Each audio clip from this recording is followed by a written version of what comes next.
and you don't actually know, but I do know that we're live now, so I guess that works. Hey everybody, welcome to Sweetcast.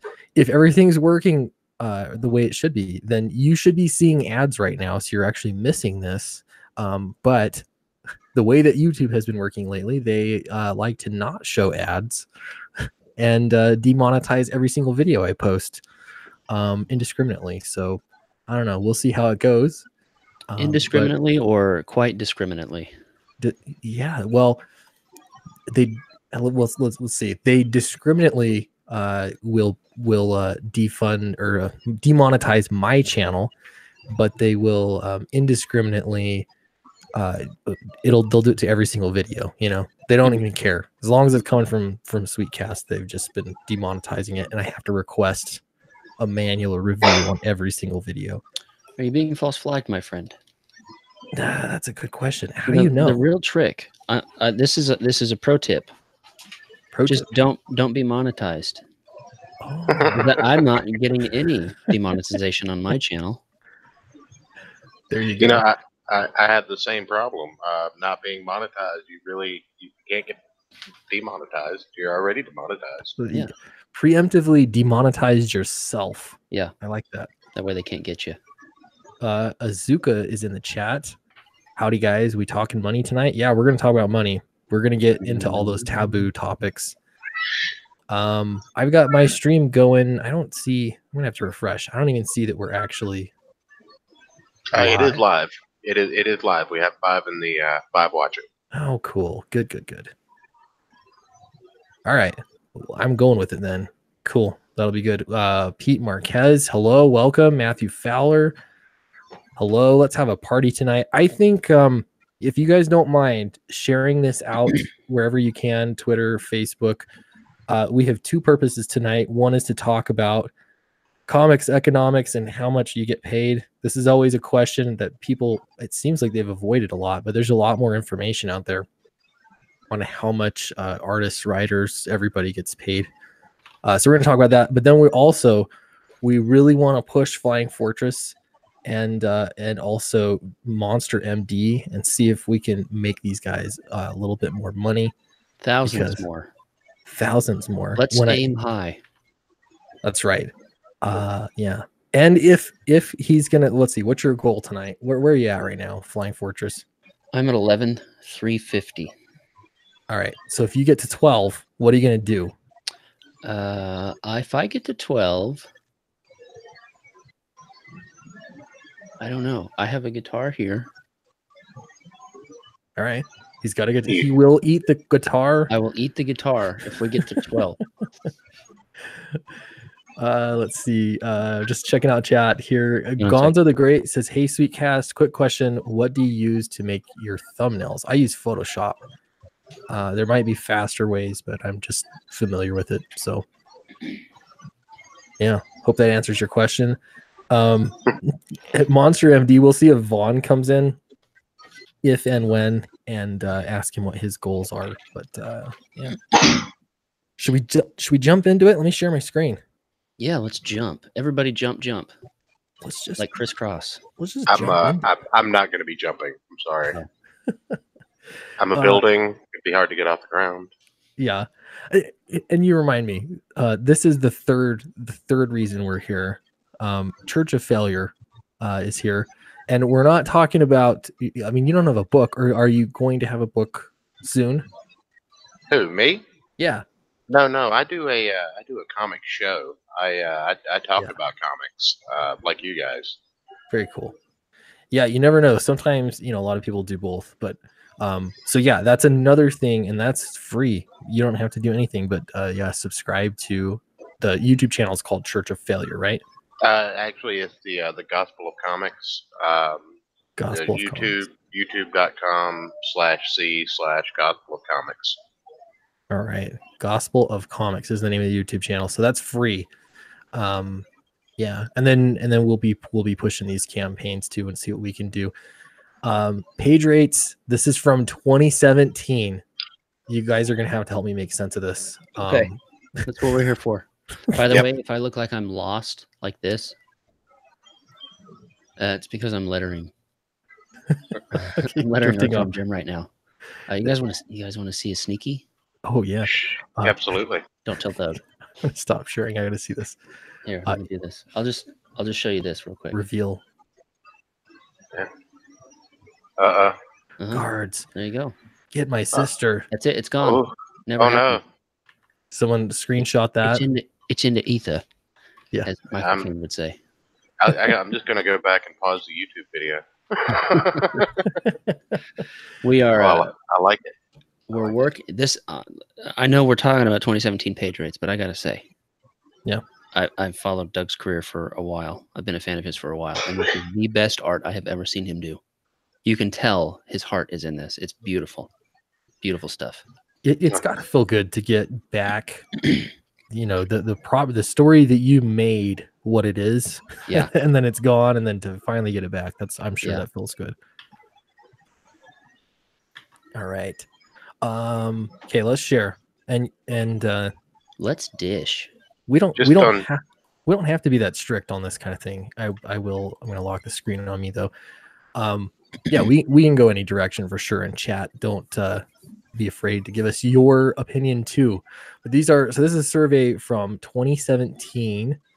It is posted on 2018. So I imagine they're going to do a survey like the 2018 survey and post that sometime this year, maybe in July, if they stick with what they've been doing. I don't know. What they did is they surveyed a whole bunch of comic professionals. Looks like 142 comic professionals. They gathered the data, and put it together and gave us some information. Now, I said this in my video when I mentioned it before. It was like a few videos ago. Take this with a big grain of salt. And I think I said big fat grain of salt, right, Eric? Yeah, that's problematic. I've gone over this in your right. That's sizes. Yeah, it's big, healthy at any weight grain of salt. Healthy at yeah. Sodium is people too. It can't be white salt either. It has to be pink salt. Yeah, it's like salt for the ladies. Or wait, is that now I've been gender centric, what are they? Gender, I don't know. So take it with your favorite table sodium vessel. We'll go with that. Or sodium substitute. Yeah, it can't be exclusionary, man. You wonder why you get demonetized. I know. Please forgive me, YouTube, please. Okay, so this is Action Lab Comics. One thing I learned after looking through this was that I don't want to work with Action Lab Comics. No, absolutely not. Mainly because you probably put out good material. I've never read anything that they've done. That should tell you that you put out you read good comics. Yeah. Not well. What's going to happen is somebody from Action Lab Comics is watching and they're going to be upset. But fine. Sorry guys, we gotta call it like it is. This is what the survey says. So right. Hold on though, because Gonzo the Great just sent a $1.99 super chat. Thank you very much. He says thanks and can't wait for Downcast. Looks great. Thank you so much to Gonzo the Great. I really appreciate that. And we are making a lot of progress on Downcast. I just got Dropbox folder today with a whole bunch of finished with colored pages, and it's a beautiful thing. So I'm really looking forward to it. I'm trying not to spoil too much of it. Dynamo, Clint's hat is way too small for his head. Thank you. I just had to read that out. You know what's great about YouTube is people are more honest than children are. I think even it's the anonymity. Oh, absolutely, yeah. I mean, it's amazing to just not have to worry about the social repercussions of being the asshole you always wanted to be. Yeah. And having said that, I think Dynamo has a point. My wife bought me this hat and it has no logo on it. It has no body to it either, but I'm going with it anyway. Is that Vaughn? Vaughn, are you here? Hey. I hear him. Hey, what's up? Hey. Man, we're talking about finances today, so I hope you're not squeamish. Get out your spreadsheets. I got my spreadsheets. I got pie graphs. I've got checkbooks. What do you want? Let's do it. Spread Can them. I get a blank check? That'd be great. Unsigned. Very, very blank. It'll trust me with my bank account. It's going to be very blank. It's gonna, oh, This check made of rubber, okay. You say? Yeah, pretty much. All right. So Action Lab Very Comics. bouncy. Help me make sense of this, guys. I'm looking at scripts. So a writer would write a script, correct? And it says the highest amount a writer gets paid at Action Lab Comics is $0. Do you think that is hourly or by the page? I think that's salaried. Yeah, that's yearly. Yeah, that's a lifetime. Yeah, salary. Tax free. It's tax free. So now, one thing I can say is it's possible that the people doing the scripting at Action Lab have a vested interest in the company and are working for free. That's a possibility. I don't know. I haven't done the research into Action Lab to figure out who writes their comics and who owns their name. But they don't put out a whole lot of titles, so that's one possibility that there might be a zero, overhead on scripts because they don't pay themselves to write their comics. Right. Yeah. I have a. Now, let me preface this by saying I may be remembering this wrong, but they are just a publisher in the fact that if you have an Action Lab thing, they'll help you get into Diamond. Otherwise, you pay for everything. Oh. Yeah, I think they're publishing work that writers have already written on their own. Yeah, they're just you have trying to come to them with a story out there. Yeah, they don't really hire. So they're reporting zero. I'm sorry, guys. I was pulling a fast one while we're. Hold on, my gosh. Let's see. Stop sharing. Gonzo said. Oh no! Whoa. No God, fair. so this is definitely something I'd say in real life. What are you talking about? This is the hat I've been wearing the whole time. I was gonna say, is this at the whole time? Did I just switch dimensions? That happened? Yeah. Hey, totally. Is Nelson Mandela alive or dead? Oh yeah, that's a good question. Well, he was abducted by an alien. Everybody knows that. Did everybody just catch the Christian chicken advertisement from Vaughn? I got it. No. It's our Mecca. Yeah, that's right. That's now I want some of that chicken. Christian chicken. Are you talk? Oh, I see. I get it now. If I don't know what to say to piss off an SJW, I just go to Chick-fil-A. There you go. Yeah, 100%. Now we're guaranteed to get demonetized, so everybody get your super chats in now before YouTube can do anything about it. Yeah. Oh, sorry. Totally kidding. Hey, they'll demonetize me no matter what. So I don't know. Jerks. I can't figure it out. Weirdos. We need more catchphrases like inclusive. Let's look at how inclusive these low page rates are. So this is the thing. Like I posted something on Twitter about this for writers, and it really seems like I look at most of this, and writers they don't get paid anything. And I get it. Like you're starting a business, if you think about it that way, or you might be thinking about it that you're just trying to get your story out there because you've always wanted to do it. It's a dream. I get that too. At some point, though, it sure is nice to make something.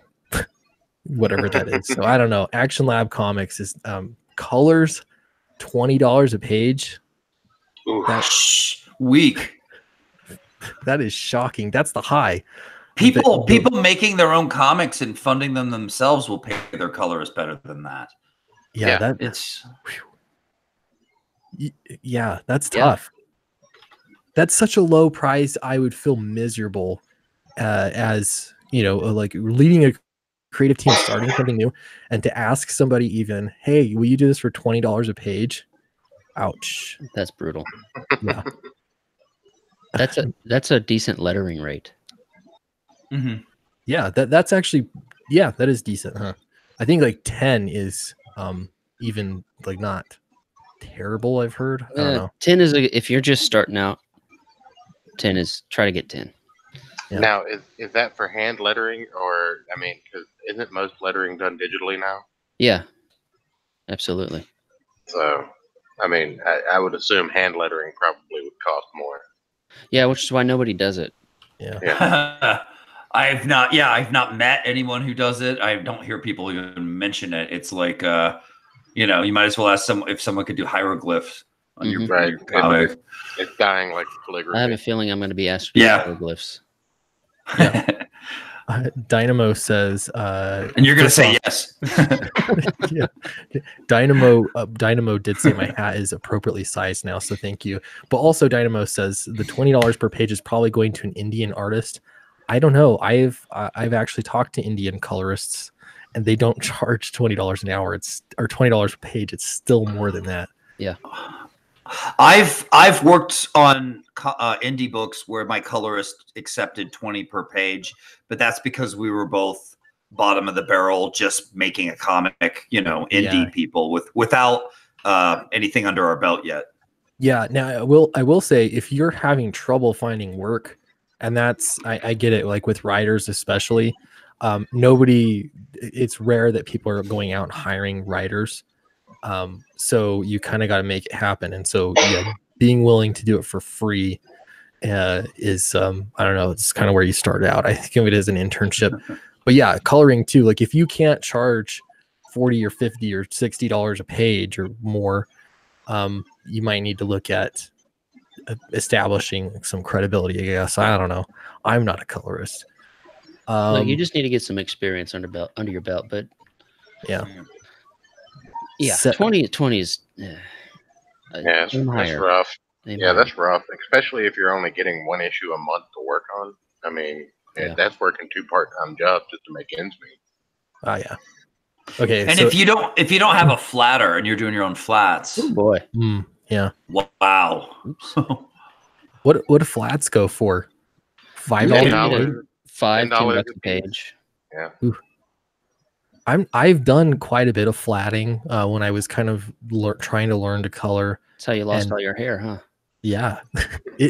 Flatting is man, it's not for the faint of heart. I guess I'm sure people get good at it and they knock it out. But oh yeah, it's brutal. When I was working on Flying Fortress, the flatting stage, I would rather do anything else in the world than flat. It made me hate coloring. Yeah. Wow. So, yeah. You know, it made me fall in love with lettering, so that's worked out. Yeah. Yeah. You're a good letterer too. I'm actually thinking, man, I could flat. I know how to flat. You just have to be precise. You don't have to be good. You don't have to be artistic, right? Yeah. It's not about the colors. It's it's about making it so they can select things. And the real artist can work. So Archie Comics. Okay, Archie Comics everybody knows who Archie Comics is. How much do they pay? Well, they pay $35 for a script. That's something. But it's also kind of sad because I don't know. I'm like, I would just rather crowdfund than make $35 a page for script. Oh, dude, I cannot wait till I finish this script and I'm totally going to Wendy's. I'm going to buy myself dinner. It's going to be awesome. Now, man, Denny's. I'm gonna do Denny's when you get paid. Oh yeah, Grand Slam. Yeah, Moon's we're over getting my ice cream hammy. tonight. We're getting Frosties. That's right. High roll. Are you finishing up Monster MD? Is that what you're working on right now? Or are you working on a different script? Yeah, we just Brandon was amazing and turned in the edits for the full comic today. So I'm just incorporating his edits into the revised final script, and I'm going to send that over to Eric. Nice. Good stuff. Yeah, we're going to actually just to let everyone know, we're going to release a sample first chapter to everyone pretty soon, so that you can check out the book before you get the book. I'm excited to read that book. Really. Yeah. All right. Yeah, it looks good. We got to spread some love on those, and people that have not. I don't know how many people are in the chat right now. I can't even see. If you haven't backed Monster MD or Flying Fortress, your time is just passing. It's going to pass you by. So tonight would be a great night because I'd love to see I don't know. I'd love to see those numbers go up for sure. These are good projects. And 42 in the chat, by the way, or 42 watching. 42. Hello, everybody. 42. It's because I'm looking at these terrible page rates and thinking what could be. Vaughn, you're probably making more than $35 a page after this is all said and done. I don't know. It's impossible to say, but you should be making more than $35 a page, I think. Yeah, when and John Malin and Mark hired me for Graveyard Shift 2, I was paid an industry rate according to them, and I was paid well per page. Nice. Yeah. Of the script. It was good. Yeah, John and Mark are excellent to work with. Oh yeah. They take care of their hirees. They take care of their people. So this is what I love hearing too, because if we went down, like later down, I made a whole video about this. People complain about each of these different companies and how they pay and things like that. A lot of people get screwed. Like they'll just ghost them once the project's done. They won't even, no emails, nothing. Yeah. They're not getting paid. These are symptoms what we're looking at here of a sick industry. Yeah. It's banking on the fact that you want to break in so bad that you'll, allow yourself to get paid nothing or next to it just to get your book out. It's preying on that.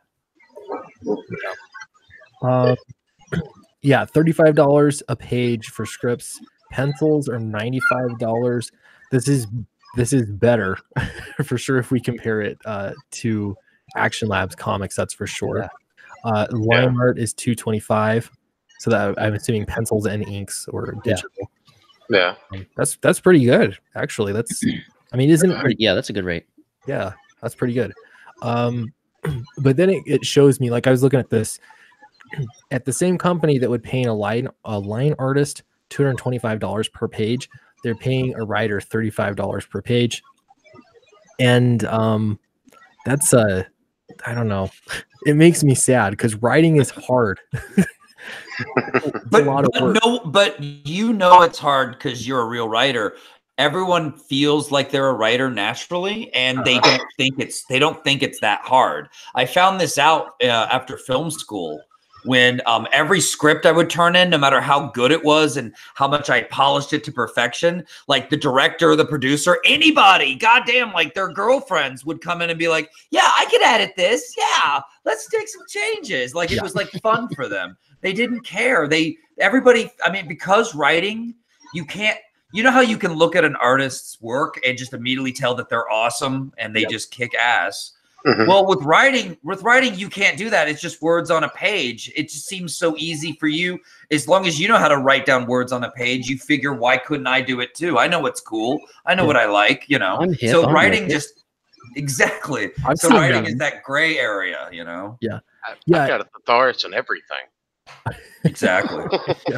And then people are like, you should do this or that. It'd be really cool if you did this. And it's just they're just cliches that have been around in stories for years. You know what I mean? Yeah. Like that's the answer. It's like, no, that's not what you should be trying to do. Like, you got to keep things interesting. So Archie Comics isn't bad. Writers, though, it just shows you got to work. Here's the other thing that we may not be seeing here with this. There it is. With the Archie Comics, there's definitely a house style. Right. So you might be seeing a higher, at least, art rate because you can write an Archie comic, but getting somebody to be able to match that house style is probably more difficult, more valuable. Yeah. And you're probably seeing somebody that's been doing it for, that's their rate. They've been doing it for 5 or 10 or 15 years. Yeah. Like Dan Parent, I think. Yeah. I think he's Archie artist. There's an Archie artist that lives over here. I cannot remember his name. I met him at a con. Anyway, yeah, but for sure. But you don't own. So if you're the writer or the artist here, you don't own a piece of the intellectual property either. Right. And that's important. That's an important piece too. Liam Gray sends in a $5. Is that an Australian super chat? Is it A? I'll go with that. thank you so much. Really appreciate that. And he says, Archie is the low end pro scene, and it's normal for writers to get the low end. We get screwed around until we're huge. Nature of the beast. Absolutely. And that's why really, I don't know. I think it's important to figure out what your goals are. And really, the way I'm thinking about it is how much you can sell, your writing will sell for. That determines your value. And whether that is because you're just such a good writer that people are just going to love it, it's undeniable, or because you have a following, or both. You know, you probably won't have one without the other. But yeah, I totally agree with that. That absolutely happens. And Shade 8, yeah. Have we covered Marvel and DC yet? No, not yet. We're gonna get there. Quick question from someone who's not an esteemed creator.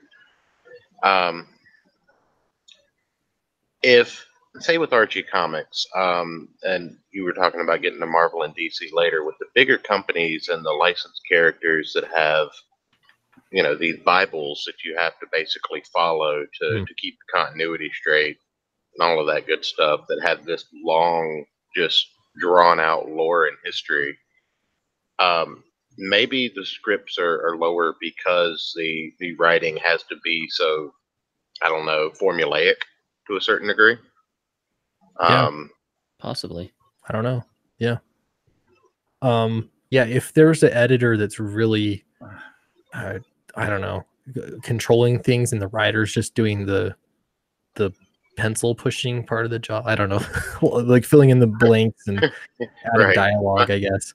Find nouns and adjectives that fit in these blanks, and we'll give you $35.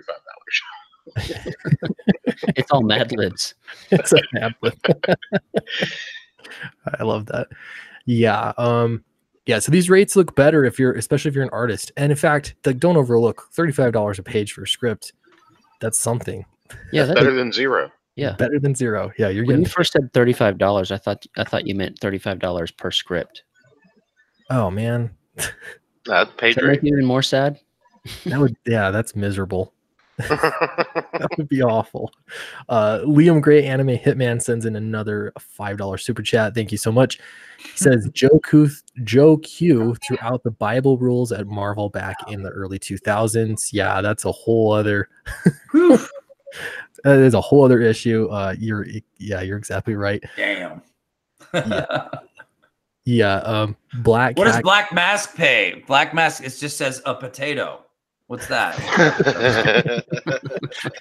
You'll notice that Black Mask doesn't even have a writer. So again, this is just respondents to their survey. So whoever was willing to speak. Before I made Monster MD and got into this, I applied at Black Mask. I pitched my concept for Monster MD to them, and then I pretended that I had a disability to see if they'd hire me. What disability? Well, I actually do have a disability, so I did mention it. I have auditory processing disorder. It's a form of deafness, and it's kind of a form of ADD. Because if I go to a place with a lot of background noise, I feel like I'm underwater. I can't hear anything suddenly. I can't, if I go to a concert with you or a bar, or like there's a lot of TVs on in a restaurant, my voice might get a little loud. I might get a little loud and I can't hear anything. I can't hear what you're saying. A lot of times I'm just nodding and pretending to know what the hell everyone's saying. It's like totally ruined dates for me. I swear to God. Well, but yeah. I didn't know there was a name for that. That's just how I am. Yeah. Yeah. Yeah. It's hard to hear. It's like not just hard to hear, but you don't hear anything. You can't process the information when there's a lot of background noise, and the noise becomes one big wall of sound that just kind of overwhelms you. Like that's what I deal with. Well, I'm actually deaf in my left ear, so. Nice. We're back in a different dimension again. I think the original dimension. Yeah. Wait, what happened? I don't know. I've been wearing this hat the entire time. What? This is the quality of the entertainment you guys get here when you come to Sweetcast. I'm just letting you know. I'm so glad you guys let me join you on this. Quality stuff. Yeah, I'm going to share my screen because that's better than sharing is caring. Exactly. Black Mask doesn't. We only have colors numbers. 45, 35, 40, 40. This isn't terrible. It seems like, I don't know. It could be better for sure. It's not terrible. They will print it, then, and what they'll do when you sign with them, they'll say, "We're gonna print it. We're gonna promote it for you. We're gonna, and we're gonna put it out, and then hopefully you can get enough people talking about what a brave, SJW you are to make a career. They're, yeah. I You gotta go gotta find a hat to put monetize. on. Yeah, monetize that victimhood.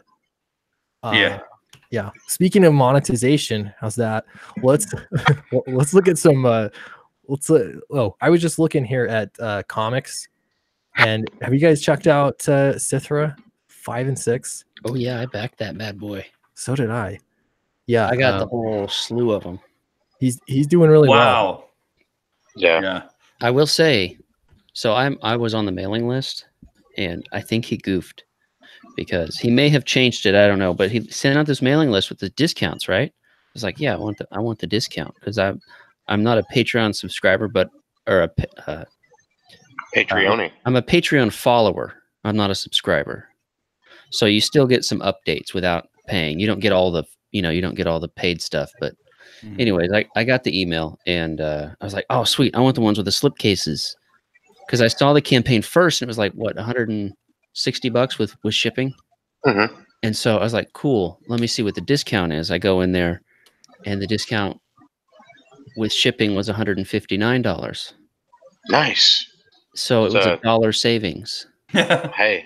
And so I told him, and then I looked today and it was that secret perk was gone. So I think he changed it because he realized I really messed up on this one.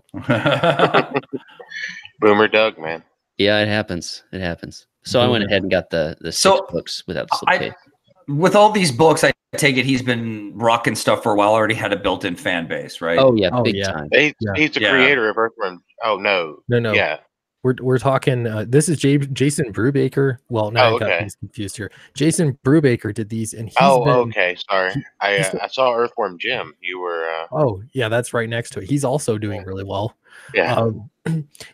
Jason Brubaker has been around a long time, and he, I think, was the first comic book guy to figure out crowdfunding and make it work. Make it work for a living. Yeah, the godfather of crowdfunding. Okay. Yeah, my apologies. I'm gonna look that up right now. Yeah, look him up, Jason Brubaker.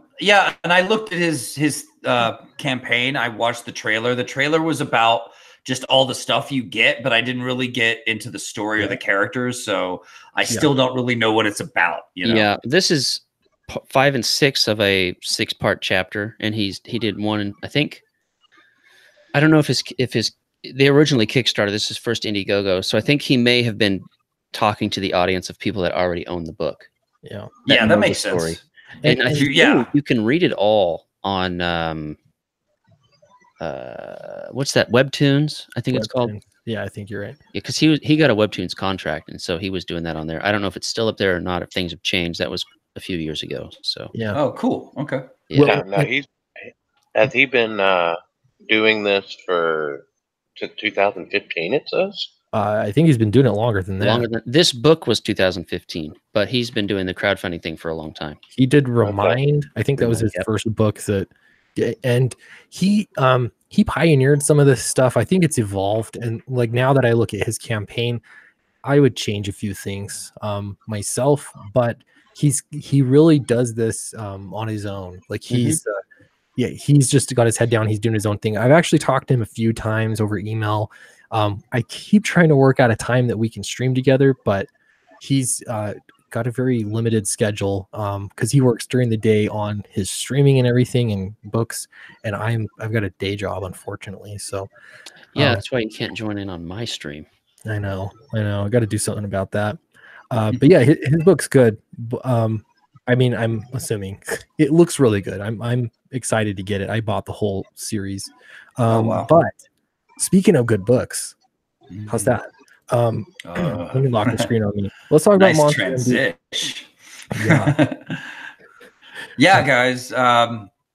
This is I put my heart and soul and everything into this, and I think we're going to put out a really professional, well-polished book that you don't have to be a fan of monsters or horror to enjoy, because it's just a fun adventure with a lot of great action. And I can tell now that we're kind of finishing up with this climactic fight scene, that there's a lot of manga and anime influence for some of the fighting and the action in it too.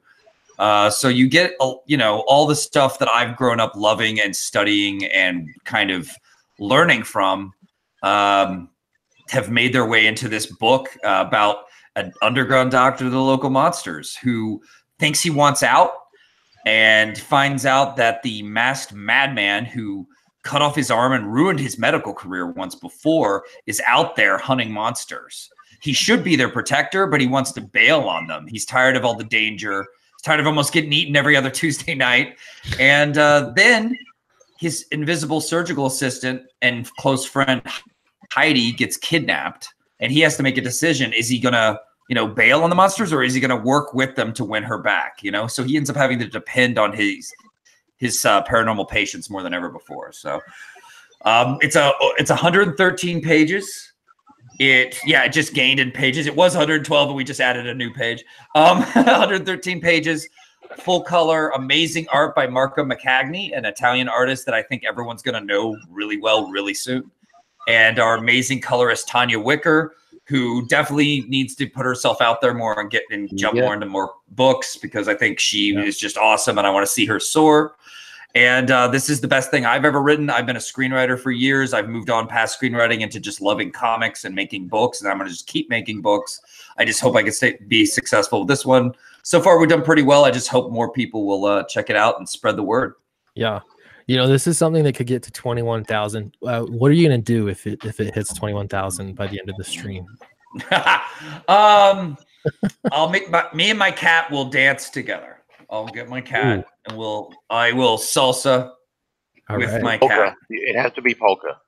Okay, polka it is. A little Weird Al, never hurt anybody. Yeah. Nice. Yeah, do check out Monster MD.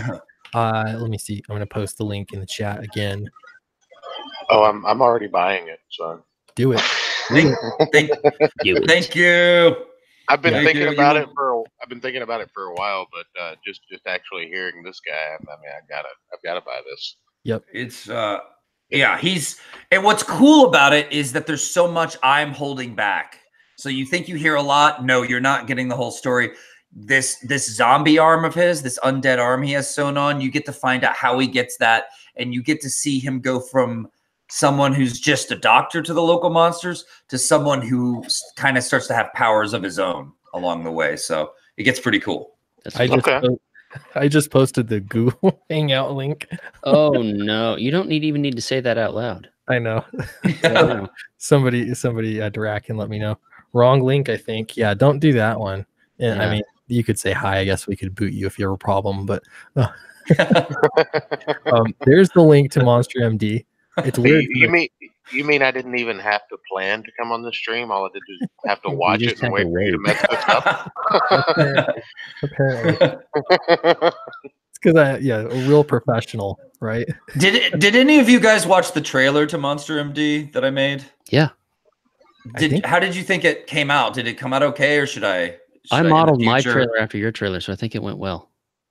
Dude, I watched your trailer and I wondered that. Yeah, because it was great. It was like, here's the story of the book, and here's a story about how the book is coming together. Like, this is the story, this is the product, and I thought that's perfect. So I tried to make mine a minute. It was, I could have trimmed 13 seconds off and put it on Instagram, which I should have done, because Instagram has a 1 minute limit unless you're live streaming. Right. I might go back and sort of edit, but no, I thought it was great. Nice. Oh, thanks. Yeah, I don't remember. I've watched so many, but I can't. I'm gonna have to watch it again. But I did back it because this looks good. Mm-hmm. I'm excited to get it. This is the type I'm excited about this for so many reasons. But one of the reasons is that I want what we're doing with the Comicsgate stuff to just blow people away. Like, I want to show that there's this other market brewing and this other audience that people are ignoring when they shouldn't. And I think one of the keys to that is just putting out the best, most high quality products we can. Absolutely. Yeah. Tank Fair Art says, what a well-mannered audience, Sweetcast. I know you guys are the best. Nice. Yeah, and again, this is why I wanted to look at page reads too, because this is something that gets overlooked a lot. And Comicsgate is, I mean, at least as far as I know, I don't know anybody that's getting screwed out of money. I know, like, just with me, with my business relationships with people I'm working with, everybody's getting paid in advance, so I don't know, like there are some good things going on. So let's check in on Flying Fortress though. Yeah, buddy. I'm going to copy the correct link. Use the right one. Yeah, tell us about Flying Fortress. Set in 1943, Captain Stephen Reynolds and the crew of the B-17 bombing Betty go on a top secret mission to bomb Hitler at his secret base in the Black Forest. They are successful in dropping their payload on Hitler's mustache, and on the return trip, they stirred up the Hornet's Nest, and they get shot down by an experimental fighter, the HO-229. And in that, they crash land through an interdimensional portal into the Middle Ages, where they soon discover all sorts of crazy stuff going on. The Nazis are there building crazy alien technology, opening portals to other dimensions, and they have to do what they can to figure out what's going on and how to get back home. Nice. Sort of a Indiana Jones meets Stargate meets Memphis Belle. Cool. That's all. I like to call it Steven Spielberg's wettest dream. like this is the movie he should have made, or maybe he will someday. Like maybe he will. I love how Spielberg it is. It's over 200 pages. We're looking at probably towards 250 with all the extra material I want to put in the back. It's called Flying Fortress Remastered because this is a series I drew between 2011 and 2017. And I'm just going to update some of the artwork. I'm not Art T. Bearing the whole thing. I'm not George Lucasing the whole thing. And I'm going to re-letter everything so it has a cohesive readability. And it's got a beautiful cover by Kyle Ritter. And 2 days ago, the colors are coming. But you scroll down a little way. 2 days ago, we announced the top secret print for the backers that are $50 and over. And yes, that includes you secret perk backer email people. That is technically a $50 and over, even though it was under 50. You're going to get the Billy Tucci nose art pinup of Rawhide Rosie. Keep scrolling. It's down towards the bottom. I'm going to do an update when we get the colors, but the line art is down there. Can you say who's coloring it yet? His colorist is somebody. I'll look it up and I'll get the name to you. So great. So that's the one on the right. That's Billy Tucci right there. That's Billy Tucci. Billy effing Tucci. That's amazing. Yeah. So that was the top secret perk that I was hiding from everybody, and we finally were able to announce it 2 days ago. So, and we've got more nose art ladies coming. I'm in talks with some other artists. So keep an eye out, and you definitely want to back because that's going to be a stretch goal later on down the line. So if you like the nose art ladies, if you like the pinup ladies, get in on this. Campaign. Hey, I'll be right back, guys. I've been joined by my smallest chapel. Oh, you're good. You're good. So, and then this piece, I know we've talked about this before. This is Ted Lehman, who likes Ted Lehman. watch. Yeah. So this is 11 by 17 print. Is that what I heard? Correct. Yes. All the prints that have been announced so far are going to be 11 by 17. Are you going to ship those with the books? They're going to come folded. Oh, good. And it'll go well with the theme of a 1940s book anyways, I think, because I have let me see. Hold on here. I have a stack. He's got a stack. Because we did conventions forever, right? I have a stack of prints. I'm thinking about adding this. Maybe the chat will let me know. I have a stack of these 11 by 17 vintage looking posters. That's cool. I was thinking of adding this as like a it's creepy $25 per grab bag. You get 5 of these random Flying Fortress prints. They're all 11 by 17. Nice.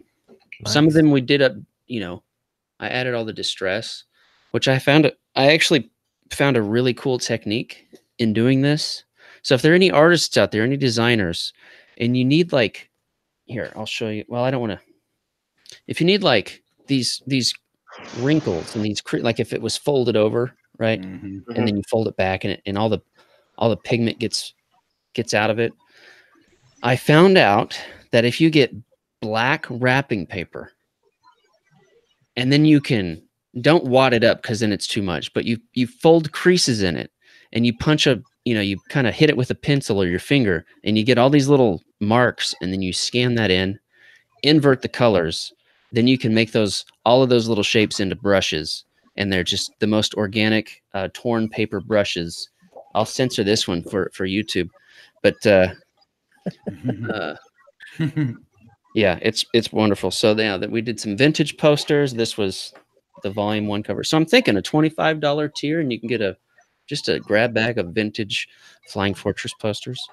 If the chat is up for that. Yeah, maybe we'll add it right now. Who knows? There's so many. That's great. Yeah, we did cons forever, and here's Betty herself. I love Betty. Yeah, I want that one. and all of this is already printed. Like, yeah, these are already ready to go. Yeah.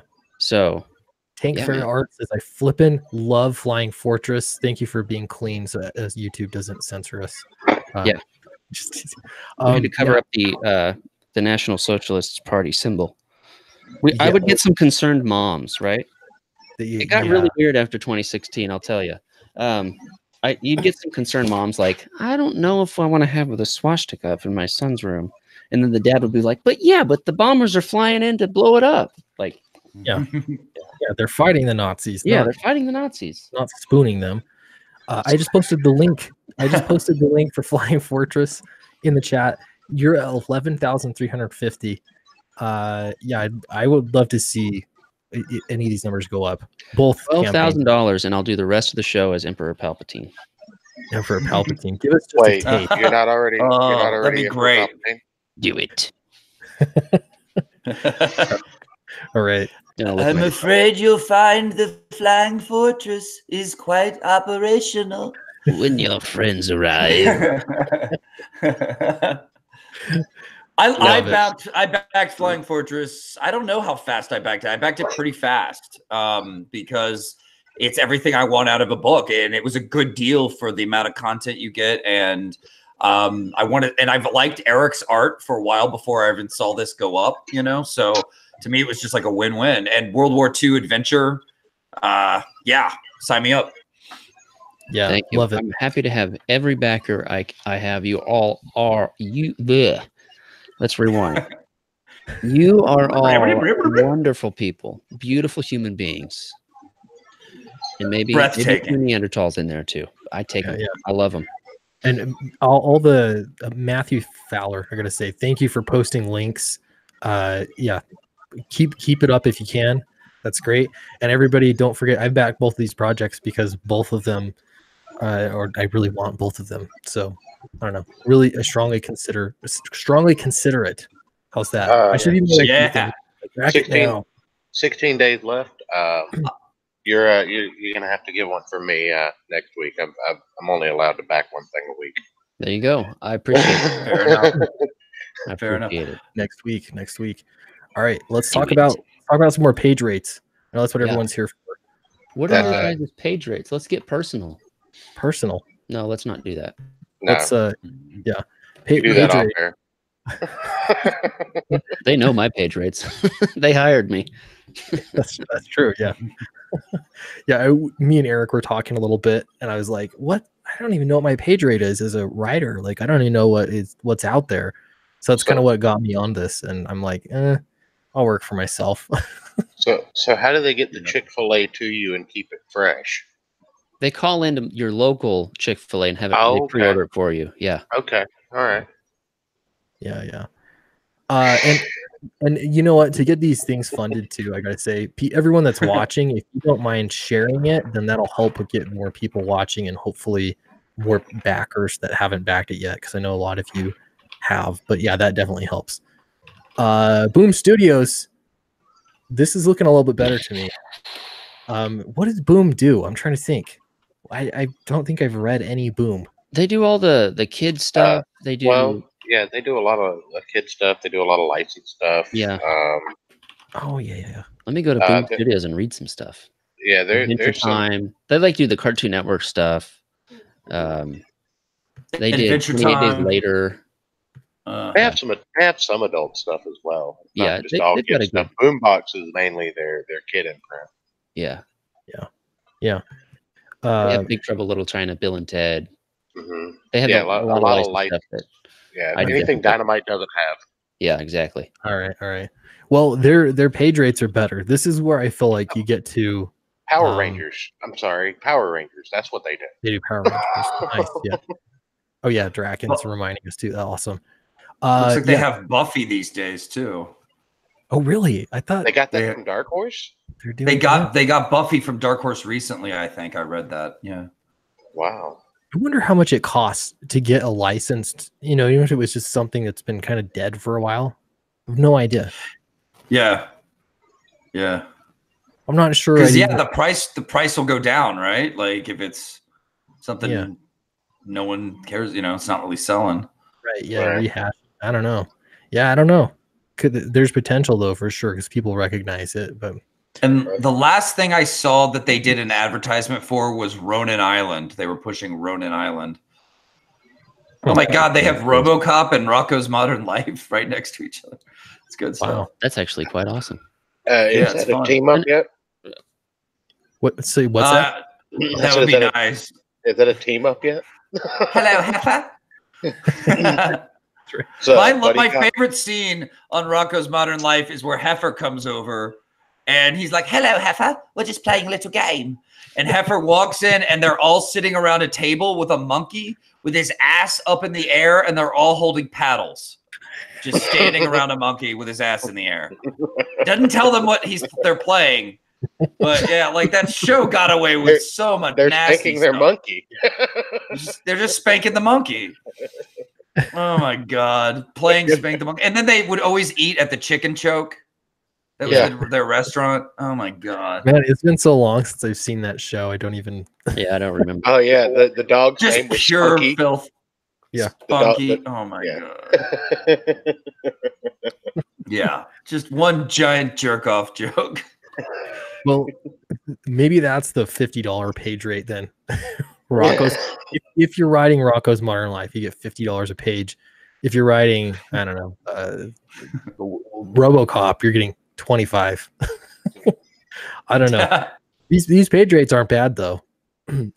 Ink's 20. What? That's rough. That doesn't seem. I mean, there's only one respondent apparently because there's no lowest or average. Hey, that was the bad one that they didn't like very much. Yeah, that's, I don't know. Line art, $100 a page. Color, 40. These are all high. 20. It is better than 20. Flats 25. Man, I don't know. I'm considering 30 for letters. What? 30 for letters. Wow. Eric, don't get any ideas. Okay. Don't go work for Boom Studios. Cover art 300, scripts plus art 135, all art 200. I don't know. They're more. It looks like it's better for writers. This is where it starts getting. I don't know. Is it possible to say that artists hit a ceiling at a lower point than writers do? I don't know. I'm just guessing. I think it really depends on your notoriety at that point. I mean, Alex Ross, I don't think he has a ceiling. Yeah, Greg Capullo can make whatever he wants, I'm sure. Right. But I mean, yeah, just your general run of the mill artist. If they say, "Hey, come do this," wait a minute. I'm looking at Dark Horse script 3125. That is very specific. Dark Horse. I'm seeing 110. Script and art. Oh, script and art. Lowest 3125. That was that one guy who was probably very, very happy to negotiate up that quarter per page. That was his bonus, man. Yeah. It's like I should be getting paid more than this. I need cheese on my Whopper, dog.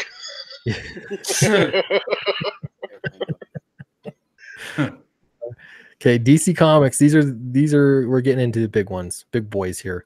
DC Comics. Script $125 a page. That's what I'm talking about. Yeah, those are pro numbers. Yeah, lowest $75 per page. That's still pretty great. Yeah. 99 being average. This is all great. Man, you don't get to own the intellectual property though. That's still something, you know. Well, actually, you do get royalties though, depending on how well your comic sells. Right. Yeah, Isn't it 40,000? EVS talks about pulling royalties from some of the Lantern Corps, right?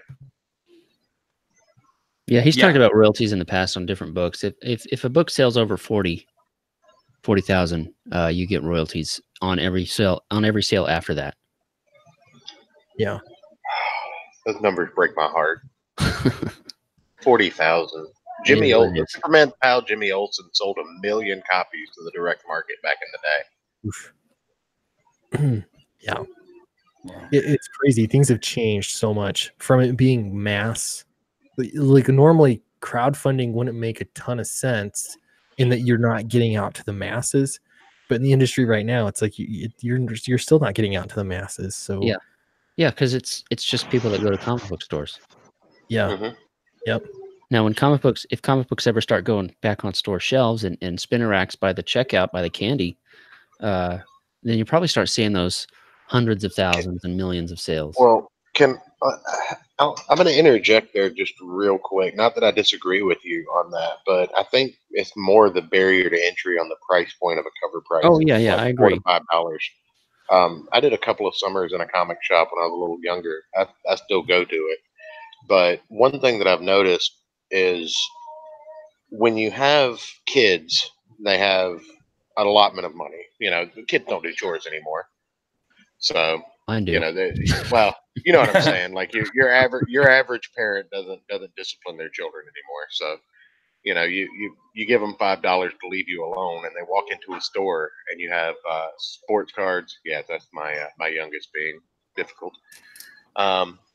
But you have sports cards, Pokemon cards, and Magic cards, and then you have one rack of comics, and you got $5 in your hand. You're going to buy something with a lottery card, essentially, that you might actually get an opportunity to pull some more money out of or some more value out of, instead of buying a comic book that's never going to appreciate, especially at $5. Which is why I've always, you know, I don't know how you guys feel about Alterna, but I've always really respected the idea of bringing back newsprint. Because for that $5, you walk out with 3 different books, and if you like one of them, then you've got a new comic fan. Yeah, I love Alterna. I'll tell you that. I really like everything that they're doing. Is stuff that I've thought, man, somebody should do this. Oh, and then people were like, oh yeah, Alterna's already doing that. So yeah, they're smart. They could even raise their prices like $1, and I would still be really happy with them. Well, yeah. I mean, a $2 book. A $2 book isn't going to, you know, break the bank. But like I said, when you like Spawn number 300, it's being advertised 2 months ahead of time at $8. Mm-hmm. I mean, that's an anniversary issue. You should want to sell every copy of that you possibly could. So I mean, it should be and that book shouldn't be more than $5, and it should be a double-sized deluxe issue. And you should put one in the hands of everybody that's ever read a Spawn comic book. But no, you're going to put an $8 price tag on it. You're going to sell 200,000 units. How many pages did they say? It's a double size, I think. 80 pages. It might even be 80 pages. I could be wrong. But I know the cover is an homage to one of the old Spider-Man covers that McFarlane did. Oh yeah, he keeps doing that. Yeah. Well, you can tell he's got it. Go ahead. I just wanted to jump on to say that with your idea of like the kids coming in and buying the cards and everything like that. Yeah.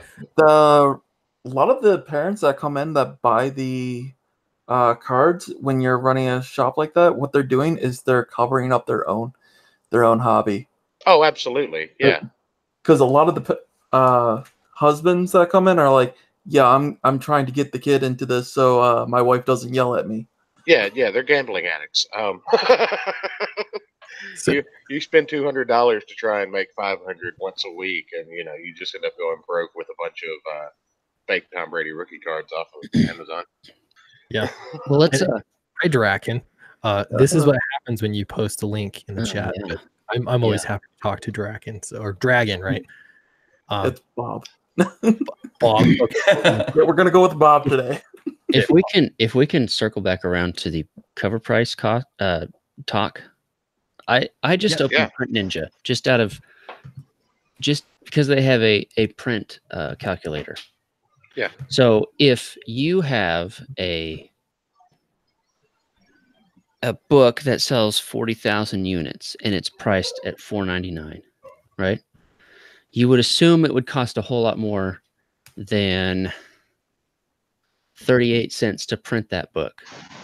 But au contraire, if you were to print 40,000 copies, at 50, that's the highest number you can select on Print Ninja. Okay. A 85-pound cover, gloss with varnish. Yeah, best of the best. 70-pound text, gloss, 32 pages. 38 cents a piece. Now, rule of thumb is if you're making a product, the cost of it that it is cost to you, you should try to sell it for 4 times that much. Right. $1.52. Yeah. And they're still like, we need $4.99. Yeah. It's ridiculous. It is. Well, it's because there's too many chiefs and not enough Indians at these places. Like they have to pay for so much overhead with these huge companies. Obviously, this is just printing costs, but the thing is that Diamond has really ruined the market. In my opinion, Diamond has really ruined the market because Diamond counts sales based on what ships to a store rather than what moves off of the shelf. Yeah. They have no accountability to actually get those books in the hand of customers. They dump them off on a shop, and then it's the shop's responsibility. Hey, good luck. And like I said, when I was working in those stores, like Draken said, it's not that just that these dads are bringing these kids into the stores to cover their own hobbies, but even when you try and just pitch a comic book to a kid, when I was 7, 8 years old, man, you couldn't get me away from Spider-Man. That was just the coolest thing in the world. You couldn't get me away from the Ninja Turtles. Batman, hang it up. I mean, that's just what it was about. It was a good story. It was an escape. It was something you could go and tell your friends about. You could trade. You could, share the experience with someone else. That's not a thing anymore. And it's sad to see because every shop that I've ever been to that doesn't specifically focus on comics and spend more on marketing than they do on comics, they count them as a loss leader. It's not even, it's not even something that profits their store. They have them so that they can get people in there that will buy other things like supplies. Yeah. I wish there was a way to enjoy comics as a hobby beyond just buying a floppy and sticking it in a box. Because I always hear this argument from people that people that buy video games or they buy Magic cards or Pokemon cards, whatever. It's if I spend money on this, if I spend $60 on this video game, I know I'm going to get X amount of hours of entertainment from it. And that's how people think. With comics, it's like, well, if I spend $5 on it for 20 minutes of entertainment and then I stick it and put it away, and there's no chance of it appreciating in value, then I don't know. It's sad. Well, but just do the math on it. Well, I think the fact that I'm sorry, did I interrupt somebody? No, I was just saying, just do the math on it. Like even if you don't think about the appreciation of it, it's that $20 minutes for $5 versus Netflix, which is basically $15 for infinite hours. It doesn't make sense. Well, and not only so we got to turn comics into Pokemon cards. Let us make comics great again. Yes. But like turn comics into Pokemon cards with a story in the comic, and then you get a card in the back, or you get something that I don't know. We have to figure that out. But gimmicks ruined comics in the 90s. We can't revert to gimmicks. We have to be clout based. Well, and even just I don't know, seeing spinner racks out places. I really want to get one. And just because I think I put my books away, if they're out on a spinner rack, I even just looking at them it's enjoyable. You know, it brings me joy to be able to see my comics. Yeah.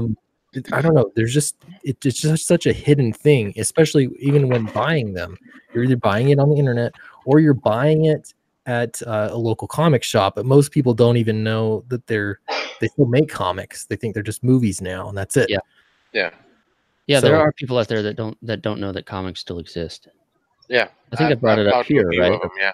You know, people that see a comic book, or you tell them that you work in the comic book industry, and they say, "Oh, I didn't even know they still made comic books."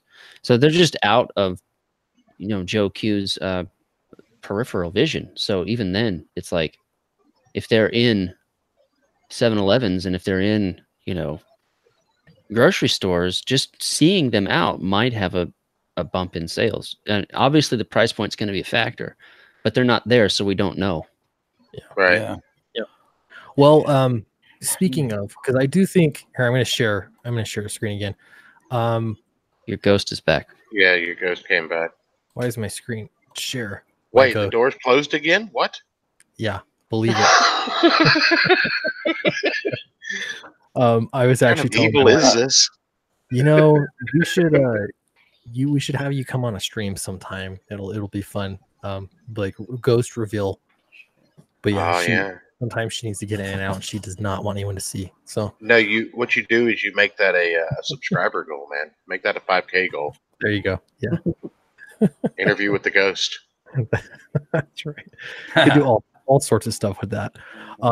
Yeah, so I was going to say that something with comics that's been interesting about crowdfunding is that it is fun beyond just reading the comic and you know, getting the comic. I don't know. I know I'm not the only one that thinks this, because once I started getting into this and backing books, it's addicting, and I want to keep backing more books. It's fun, especially because they come in, you know, little care packages. And something like this, Fighting Fortress, this book's done. It's finished. So it's just a matter of you're getting it printed and you're shipping it, right? What's your timeline? Do you think that this will be shipped? Well, I still need to re-letter it, but I mean, I could do that in a week, honestly. Wow. So really, I do want to have it in.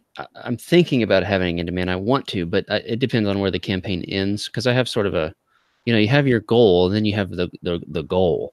Yeah. And and you could put it in demand until shipping, really, Well, or until printing.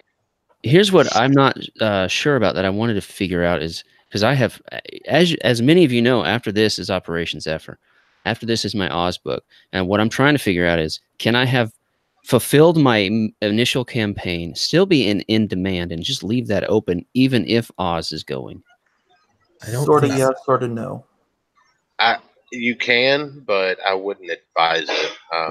Multiple simultaneous campaigns don't tend to do well. I just figured I'd just leave it open as a store. I don't. I wouldn't be crowdfunding it at that point, because the campaign would officially be fulfilled. You know, you get a few orders in a week, and then you just ship them out on Saturday or whatever. And then I wouldn't necessarily be pointing people to that anymore. So would you keep it in demand with a certain number that you just had pre-printed, or would you get that would be the idea. Oh, okay, then you can totally do that. Okay. I don't know if they'll let you though run a second one. Yeah. Or like, I don't know if they'll let you say that it's fulfilled and still be open. I think if it's, you know, because you'll have to mark each individual customer, each individual backer that they've been fulfilled. So I don't know. Some people have multiple campaigns open. Yeah, as far as I know, all the people that have multiple campaigns open have special agreements with Indiegogo. Yeah, they're bringing in the big cheddar. Yeah, but there is a way you could possibly do it, which is they let you run multiple campaigns off of the same campaign. Mm-hmm. So you could theoretically just redo this campaign, relaunch it, and then like as a second phase, and just switch up all the details. You know what though? You could sell it on your YouTube channel. I could just put it on my website or something. You could also make it a perk to get that book with Operation Zephyr. Yeah, that's true.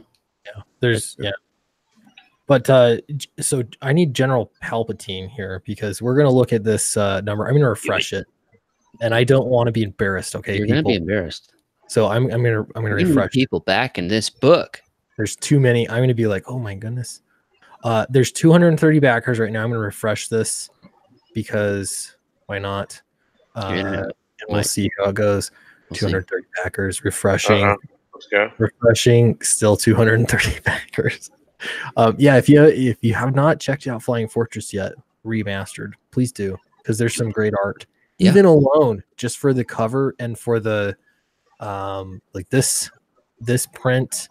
And yeah, let me explain real quick. That $12,000 print, $12,000 stretch goal print, that will go to every physical backer. So regardless if you're over the $50 mark or not, you're going to get that print. Now is that the Betty print or the Rawhide print? This is that's the Waist Gunner print. We'll have to throw in Betty some there. Betty's going to be on the patch. At 15, we're going to be doing a patch. I gotta have that Betty print. You gotta have that Betty print. We got. Do I need to add that print tier? Do I need to do that right now? Yes, 100%. People love Betty. They do.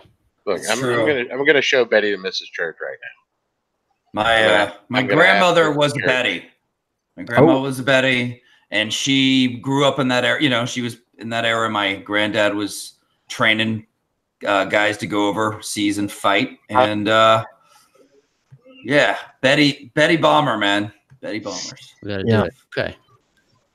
Well, he's updating that. Let's look at Monster MD. I'm gonna refresh this thing too, and let's see what happens. 422 backers. Don't fail me now. Let's see what happens. We're refreshing. It's gonna be at least 423. 424. That's 2 more backers. Whoa! You're really close. Thank you. So close to 21 grand. So close. Oh yeah, I can't wait, guys. Another thing I want to say about this book. This book has horror movie references galore all throughout, these little Easter eggs hidden to make it just fun for the reader, you know, who likes to really take in the panels and look for those cool secrets. I just put in a Shining reference the other day and I was like all proud of myself. Because I was like, how did I almost leave out The Shining? Like, of course I need to put that in. So there's all this fun horror stuff throughout. But it's more than just a medical drama. We've got a really good action adventure-y comic going here, so please check it out. Thank you guys for supporting it so far too. But is there it's been awesome. Oh my god, there's so many pills in this book. Hey, Von Claus. So many pills. Hey, I was wondering, did you know that there was a website or something where there's like 40 pages of your book on there? Are you talking about the older, more indie-ish version of Monster MD? I don't know. I was just curious. Okay. If you knew about yeah. it. So yeah, the story goes. This might be what you're talking about. I hope it is, or else I'm in trouble here. The story goes.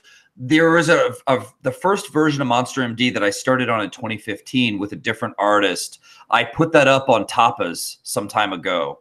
And so, because back then I was doing the web comic thing, just learning how to make comics, having a great time, you know, learning the art of working with artists and putting out a good product. So I looked at it as like training. So I didn't want to crowdfund. Maybe I was a little chicken. I don't know. But I put them up on the web so people could check it out. As I started getting closer to launching the current Monster MD campaign, this new version of it, I ended up deleting that Tapas website. So yeah, I can't find it anymore because I saw it when John Malin announced you guys were on the Graveyard Shift. I looked up both you and Cal. Yeah, to see what your writing styles were like because I wanted to know what beat me. Oh, yeah. So, and I found it. I was like, oh. Yeah. Well, So yeah, I I did leave it up there I left it up there for a little while, and then some people recommended, hey man, just lose it. And I was like, all right, no big deal. So I deleted it. But yeah, that was in the webcomic days of Monster MD, and a very different artist, and it had a very different tone to the book, you know. This new version, of course, much more my polished vision for how I've wanted it. So yeah. I'm looking at the shots from this book, and I got to the one you have of the pair of lungs smoking the cigarette. That's fantastic. Oh, thanks, man. And then my dad called me in tonight, and I thought he made it sound really serious. I'm like, what is it? And he's like, do you know there's another Monster MD on Amazon? And like, there's this cheesy fantasy novel called Monster MD, where the guy doesn't have a zombie arm, he's got a cyborg arm, and he screws like sexy cat women. It's like one of those trashy fantasy novels. Wait, that's not what I bagged. What's wrong with sexy cat? No, like that sounds like a fun book, but it's not. Like, I was like, Dad, don't worry. Like, no one's gonna get us mistaken, you know. I thought that's what I was buying. Did you say what you thought? Oh man, I'm sorry about that, man. Sorry. There's sexy women, but they don't have tails, so I don't know what to tell you. Is there time to fix that before you ship the book? I could ask, yeah. I could have Marco draw some litter boxes. I don't know. We'll figure out something. But yeah, awesome. It was one of those hilarious, like, kind of pulpy horror, like, fantasy books that the people churn out, you know, and put on Amazon. So I was just like, when I first saw it, I was like, damn it. But then I was like, this is kind of hilarious. I already copyrighted my book, so whatever. You know, isn't that? I don't know that they copied your book or your title, but no, I doubt it. If they did, that's pretty flattering. I don't know. That would be. Yeah. You guys want to talk about some more page rates? Let's finish them off. Okay, we'll finish them off. Oh yeah. No, people are waiting. So IDW is making. Actually, let me lock the screen real quick so we can talk about it. Okay, IDW looks like the high is 75 per page and the low is $50 per page. That seems pretty good. Yeah, I'm guessing this is Kevin Eastman with Ninja Turtle making 75 per page. Oh, Eastman's not with IDW anymore. Eastman has his own stuff. I think he's still writing for IDW, even though he opened his own publishing. Yeah, he's co-writing. He's plotting with I forget the guy's name. The other guy. Oh, okay. He's doing. Yeah, I interviewed him a month or so ago. Peter Laird. Peter Laird from the original days, or they're divided up now. Yeah, Tom Walt is writing it. I think he's doing the actual writing, and Kevin Eastman is doing plotting. They'll put their heads together and help with plotting. That's what it sounded like. If you guys haven't seen it, I've got the interview. It's in my videos, so yeah, check it out if you're interested. But a few years ago, I went and looked up TMNT stuff, and it was a confusing mess of what's canon, what's being made, and all like that. So there's probably like 2 or 3 books, and there's different teams with them. So, I'm kind of a TMT nerd. So I've been following the comics, but there are some like side things for sure, but they have like their main storyline, and that's what he's working on. So as a group of creators and fans, can we all just say that whatever you want to be canon is basically canon, and people should stop arguing about it? Yeah. Like, not just for TMNT, but for anything. Like, they've bastardized these original characters so much over time that it just whatever you like is canon for you, buddy. Yeah, go with it. Ignore the whole Spider-Man, the Brand New Day stuff. Like, that's, the thing that never happened. Yeah, that exactly. Yeah, I don't even know why we're talking about it. Talking about what? Yeah, you've changed hats again. Dealing with FJWs here. Whatever I say is canon is canon. Whatever you say is canon is weird.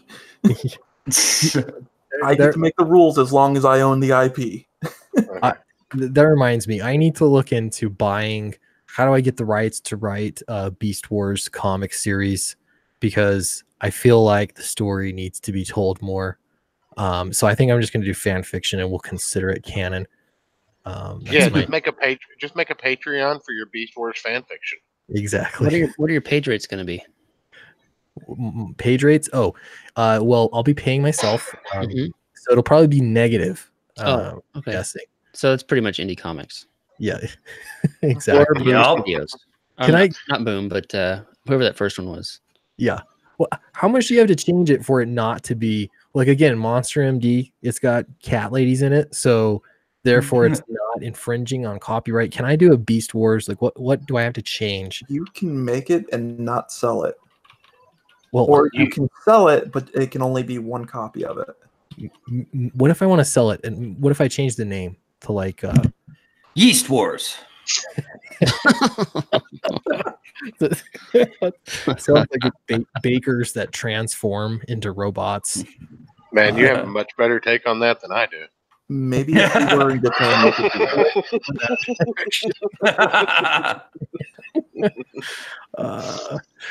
There's like a 20% rule, but there's nothing hard and fast with copyright. Oh man, that's 10, 15 years outdated. That 20% rule. It's a point by point basis now. Yeah. It's really how much you pay your lawyer if you can defend your copyright at this point. Well, no, it's not even that. It's like really horrible.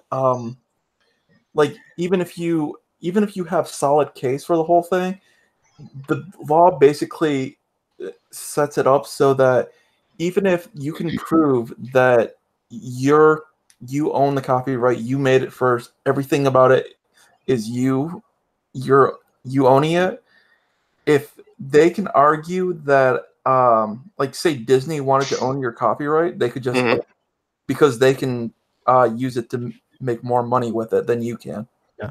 You know what? I have an idea though. What about what do they call it? Squatting, like squatting laws. If you squat in a house for so long, it's yours. So if I start writing fan fiction for Beast Wars, and no one can catch me for so long, then it becomes my property. That's how it works. Well, that's kind of what Nick Arcade is dealing with right now. I mean, it's much more complex than that. But with Duck Dynasty, Fear the Beard shirts, he got hit with a cease and desist for Fear the Beard because Duck Dynasty owned it. But how many sports players can you think of that have used Fear the Beard in the last 10 years? Oh, so they haven't protected their copyright. So he's literally thinking about taking it to court and taking their copyright away. Yeah, that's what it's based on with that is if you can show that they haven't gone after and protected their copyright, then they have abdicated the copyright pretty much. Yeah, they can't single you out and take you out for using their copyright when they've been ignoring it for like 10 years. Well, Liam Gray, Anime Hitman, he sent me 2 super chats, so I'm going to read this at Sweetcast one, this ultra chat. Okay. It says E&L built their empire by selling 2,000 first issues. What's E&L? E&L? I don't know. What is E&L? E&L. Yeah, I don't know. Nothing. I'll look it up in the background. You guys just keep doing your 2,000 first issues sounds like a winning strategy in current. Yeah, that's how they're pushing Captain Marvel. She's already got a movie. Oh, Eastman and Laird. TMNT. Oh, okay. Oh, yeah. Okay, by selling 2,000 first issues. Oh, yeah. They printed 2,000 issues. That's of their right. First comic out of their own pocket for tax returns. They were selling it out of the trunk of their car and thought they could make it work as long as they did issue a month. I don't know that they thought they could make it work. I'm pretty sure they just wanted to write a comic about turtles. They just got really extremely lucky. Okay. They seriously just got extremely lucky. I talked to him last month. He said he's spoken to the man from the turtle's mouth. Let's hear it. He told me that they made the first issue because they thought it would be fun, and then once they saw it. So they saw that it sold so well, they said, hey, if we can make an issue every month, then we could pay for our rent. They were roommates together. We could pay for our rent and just make comics for a living. And so that's what they did. But you know that the there's like 6 months to like a year between the first few issues. And the cartoon came out like right after the 3rd issue. Matt Fowler in the chat says they pre-sold issue 1 via mail order ad. Jesus Christ, we're old people.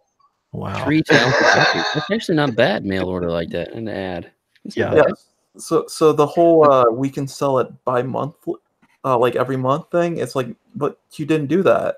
Well, I mean that was what got them. They're like, okay, we can do this thing. They absolutely had a smash success, and So obviously, Yeah. They were like, they had a good idea, but then they were also extremely lucky and right place, right time. yeah, because comic book stores were kind of new-ish, or were they not? Weren't they new-ish back then? Like, because like I begged my dad to take me, and when I would go in, you couldn't get a Turtles comic; they would sell out so fast. Yeah, they didn't. There was a very interesting transition between newsstands and grocery stores being and barbershops even being your main source of comic books to actual brick and mortar stores that focus specifically on comic books. It was a very awkward transition into that. I think it just kind of happened by mistake. I can't imagine anybody back then saying, I'm just going to sell comic books instead of I'm going to sell comic books, newspapers, magazines, everything people want to read. Right. Well, yeah, they did things right. And there was I don't know, Cerebus too, right? Cerberus, yeah. Wait, yeah. I forget the guy's name. Dave Sims. Dave Sims. Yeah, self-publishing. Yeah, he made himself a career just off self-publishing his books. Mm-hmm. Yeah. Klaus, what are you doing? What? What are you drinking? What are you doing? Just slurping all over the microphone. He's working on that Chick-fil-A. He's working on that Chick-fil-A sponsorship. Leave the man alone. Yeah. Well, no, I mean, no, he's right. I was letting everyone know I was done with my drink. I'm gonna go refill. I promise. Nice. All right. Okay, so Image Comics, pencils, $240 a page. Obviously, Image just depends on who you are. Yeah. I'm gonna skip Image. Yeah, please do. Lying for it. Unless it's Jonathan Hickman, I don't care. There's a reason why they gave the X-Men to him. Let's see. He does East of West for Image. That's a fantastic book. If none of you have checked it out. He does. I've seen that one. Okay. Yeah, it's fantastic. Post-apocalyptic. The Four Horsemen of the Apocalypse. You can't explain it. Just read the damn thing. It's fantastic. Cool. If you're not hooked after 3 issues, then I don't know what's wrong with you. Yeah. Marvel. Am I not sharing anymore? Let me share again. This is it. And then we're done with Marvel. They can. Okay, while you're bringing that up, I'm thinking about adding the $25 grab bag. So let me ask you if this sounds good for the graphic. It'll say 11 by 17 grab bag special. Bombing Betty plus 4 random prints. And $25. I like grab it. Grab is that bag. good? Let us know, everyone. Say is that bombing Betty? Yay or nay? Yeah, yay or nay in the chat. We want to know, is that good? Tell it to us again. What do you get? You get random. You get a grab bag of 5 11 by 17 prints. One of them will be Bombing Betty, and it's $25 plus shipping. Now, is that the Bombing Betty with Adolf or the other one? It's going to be Adolf because that's the print that I have. Excellent. That's the one I want. All right. Because it could be anybody's Infinite Reich, but Adolf, that's pretty specific. Nobody's named their kid that since 1910. Yeah. Since Adolf. How you ruin both a name and a mustache? I don't know. He didn't ruin it. I still crack up to this day when I'm watching Ruthless People and fucking Danny DeVito introduces his like new awesome Doberman Pinscher as Adolf. He got the Doberman Pinscher to eat the little Muffy like poodle that he hates that is his wife's dog, and he's like, Adolf, meet Muffy, Muffy, meet Adolf. Anyway, good stuff. That's funny. All right, Marvel Comics. Here's what you've been waiting for, everybody. Big boy. Yep, $80 a page is the high for scripts. And that's the average I found in my research that I've kind of looked into. Glassdoor, any kind of Answers, or Comic Book Herald, any of that. Yeah, forums, anything.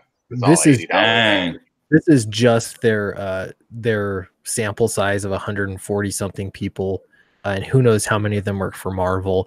Chances are none of the really big names actually responded to any of these. So even with DC, they're all, I guarantee you, the big names are getting paid much more. Right. I've seen as high as 150 a page thrown around for estimated averages. Yeah. Yeah. If you're selling books, you can, then it justifies you getting paid more for sure. Pencils 180 a page is the high that they have listed here. I'm trying to see cover $800. That's what I need to get into. That's average. That's average with DC as well, though. Yeah, and it goes higher. Definitely, certainly, it goes higher because I've talked with people that charge more than that when I was kind of shopping around for variant covers and things. Definitely, it goes higher than that. So, yeah, Oni Press, we're kind of looking back down now. These are smaller publishers, so yeah, I don't know. I thought this was interesting. It's look, it tells you down there how many from each one, doesn't it? Yep. Yeah, absolutely. Yeah, we're 48 people. Let's see, writer scripts 29. So you really only hearing from under 30 people if you're here for the writing stuff. So scroll up a little bit. I think it shows how many you got from Marvel and DC too. Yeah. Yep, 17 from Marvel, 16 from DC. That's really not the sufficient sample size. No, absolutely not. Especially considering, I mean, these people are putting out what about 50 titles a month. Yeah, easy. So yeah. I mean, that's not even one employee from any book, Right. And this is why Boom had 47. They're the biggest one. Boom's the most accurate, but even 47. Well, I don't know. Actually, that's probably a good chunk of their. They can't. They're not that big. It's got to be a decent chunk. So that's probably, I don't know, reasonably accurate. I would assume for an independent publisher. Yeah. Peter Samedi might know though. He's in chat. He says interesting. Load page rates from publishers are often more testament to the poor distribution and sales of comics than anything else. More sales will almost always equal better page rates. Yep. Yeah, that's ultimately what it comes down to, is getting your books into readers' hands. And something right now is broken. Yeah. I wish there was more innovation here. I don't know. We're trying though. We're trying. Yeah. We solved all the world's. How do you get people excited about these stories again? Like, I mean, I guess that's what it all boils down to, man, because you could have the best artists in the world and your book still doesn't sell. Batman doesn't even sell anymore, really. That's crazy. That's not telling those stories. That is Tom King's fault, because they have good artists usually on Batman. I don't get into that whole CGI traced shit. I can't stand it. But that's just me. But like usually they have great artists, right? But like the writers, it's up to us writers to get people excited about comics again. So you have, I guess, as a writer, ask yourself what gets you excited. I don't think it's even the writer's responsibility. I think it's marketing, and I don't think that comic marketing takes itself seriously for the point we mentioned. I mentioned earlier that Diamond doesn't care about anything but dumping books on stores, and then it's the store's responsibility.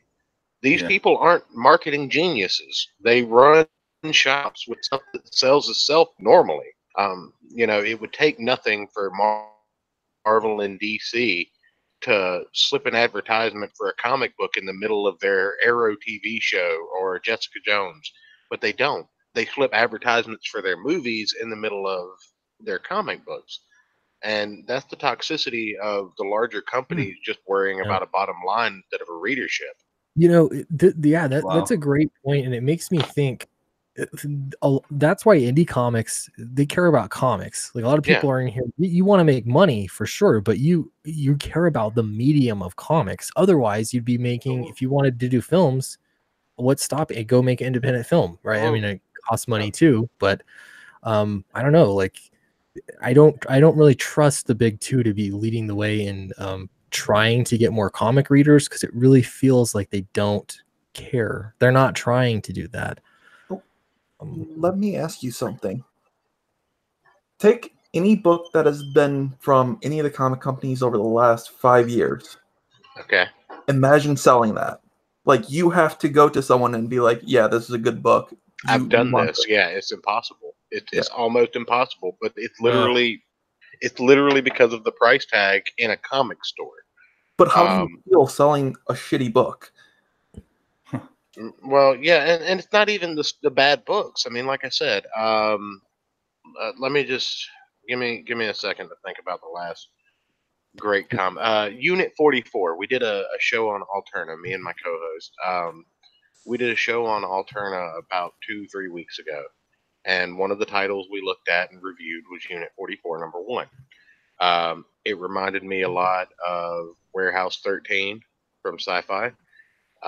It was great. It was well written. The art was good. It was consistent. My co-host ordered the entire series the next day.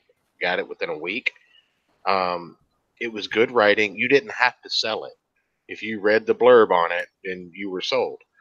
Uh, but the thing is it's only indie publishers that worry about promoting their work. That's the one thing that I think crowdfunding has going for it is because you can make a big deal about crowdfunding on social media. When was the last time you saw any comic publisher really except Alterna actually advertising on social media? I would say that's because there really isn't anything that was ever put in place because the spinner rack is the sell. The cover is the sell. That's why they charge so much. And that's why it's outdated. Frankly, I mean they're not using. We're using social media better than the big two. That's insane. If you think about it, it's absolutely true. Yeah. You would do better as a comic creator to take your cover, blow it up to 11 by 17, and put it in a poster format. Don't even print a comic book, and make a poster with that cover on it. You'd sell more at the same price. You do. Well, I got to tell you, I want to get to that, but Liam Gray is the man. He sent me another super chat. This time, $10, Australian, I think it is. Thank you very much, Liam Gray, Anime Hitman. Really appreciate that. He says the powers that be follow the money and are always chasing the next event. They've removed the soap opera element of comic books, and without it, without a reason to return each month, no one cares.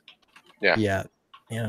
Well, and I can kind of extrapolate on that a little bit as well. I don't mean to keep piping in, but back in the day with Stan and Jack, they always looked at every book as somebody's first issue, and that's not a thing anymore. I mean, we've got continuity that harkens back 80 years in some cases with Batman and Superman. They're inaccessible stories. I don't believe that we should retire these characters, but to continue writing a comic book that has 1,000 issues, why would I pick up issue 1005 of Detective Comics? I'm so far behind if I've never read it. I have no idea what's happened in the last 1,000 issues. Why would I pick this up? Why would I buy it? No, I almost wonder if the opposite effect is the movies are having the opposite effect in that people are getting fatigued of superheroes, so they're not buying comics. That's a possibility. Microaggressor though sends me €5 super chat. I think it is. I've got to learn all my monies. I'll just say it's $5. We'll go with that. Microaggressor says, "Is Print Ninja the only game in town for crowdfunding comics?" No, not at all. That's they have the most open support local. Yeah, they if you can get a local printer, they'll usually outdo Print Ninja. Yeah, they print from China. They're cheap. They're cheap, but yeah, it will take you some time to get it. What they have really going for them is it's really simple to get a quote. Yeah, they're good for calculator. Yeah. But there are a few, like if you shop local to your town, good luck. But try to get you at US if you can. There are some printers out there that can match or beat Print Ninja. In my experience, the local ones are when I say local, I mean to my own city, are ridiculous. Right. Because they're not used to this type of they're probably like, I didn't even know they still made comic books because they're not even an option.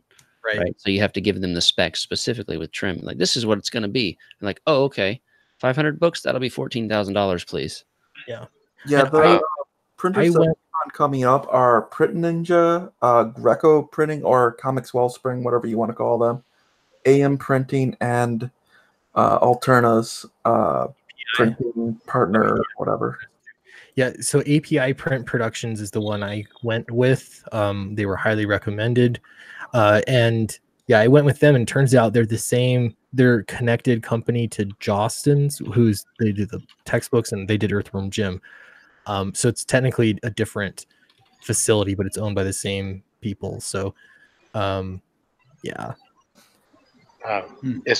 It's not a super chat, but Alex S in the chat says kids don't read comics because parents don't buy them, and they don't buy them because they don't know comics are still sold.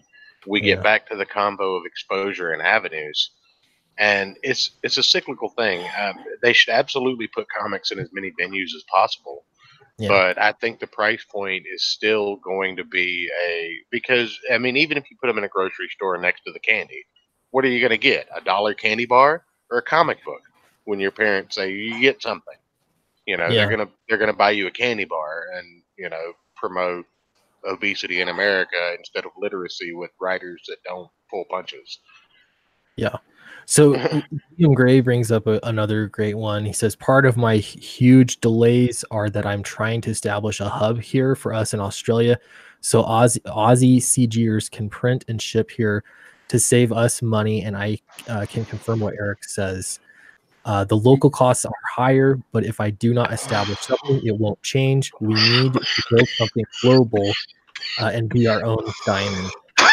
Well said, Liam. Well said. I've said the same thing for the UK. If somebody in the UK wants to build a hub, this is something I mean, I don't know what the laws are or anything, but to me, it seems like you could start a business and start a little distribution hub there, and that would save people a ton of money. People could pre-order for a campaign through you or something. There are ways that this could be done. Same with Canada. Canada's a problem with shipping, but that would save money absolutely. Let me refresh.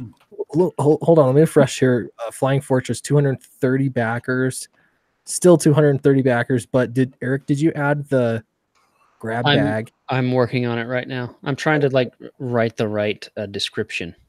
Cool. Yeah. Take your time. No rush. That's Flying Fortress Remastered. Let's look at Monster MD again. I'm going to refresh this again. Let's see what happens.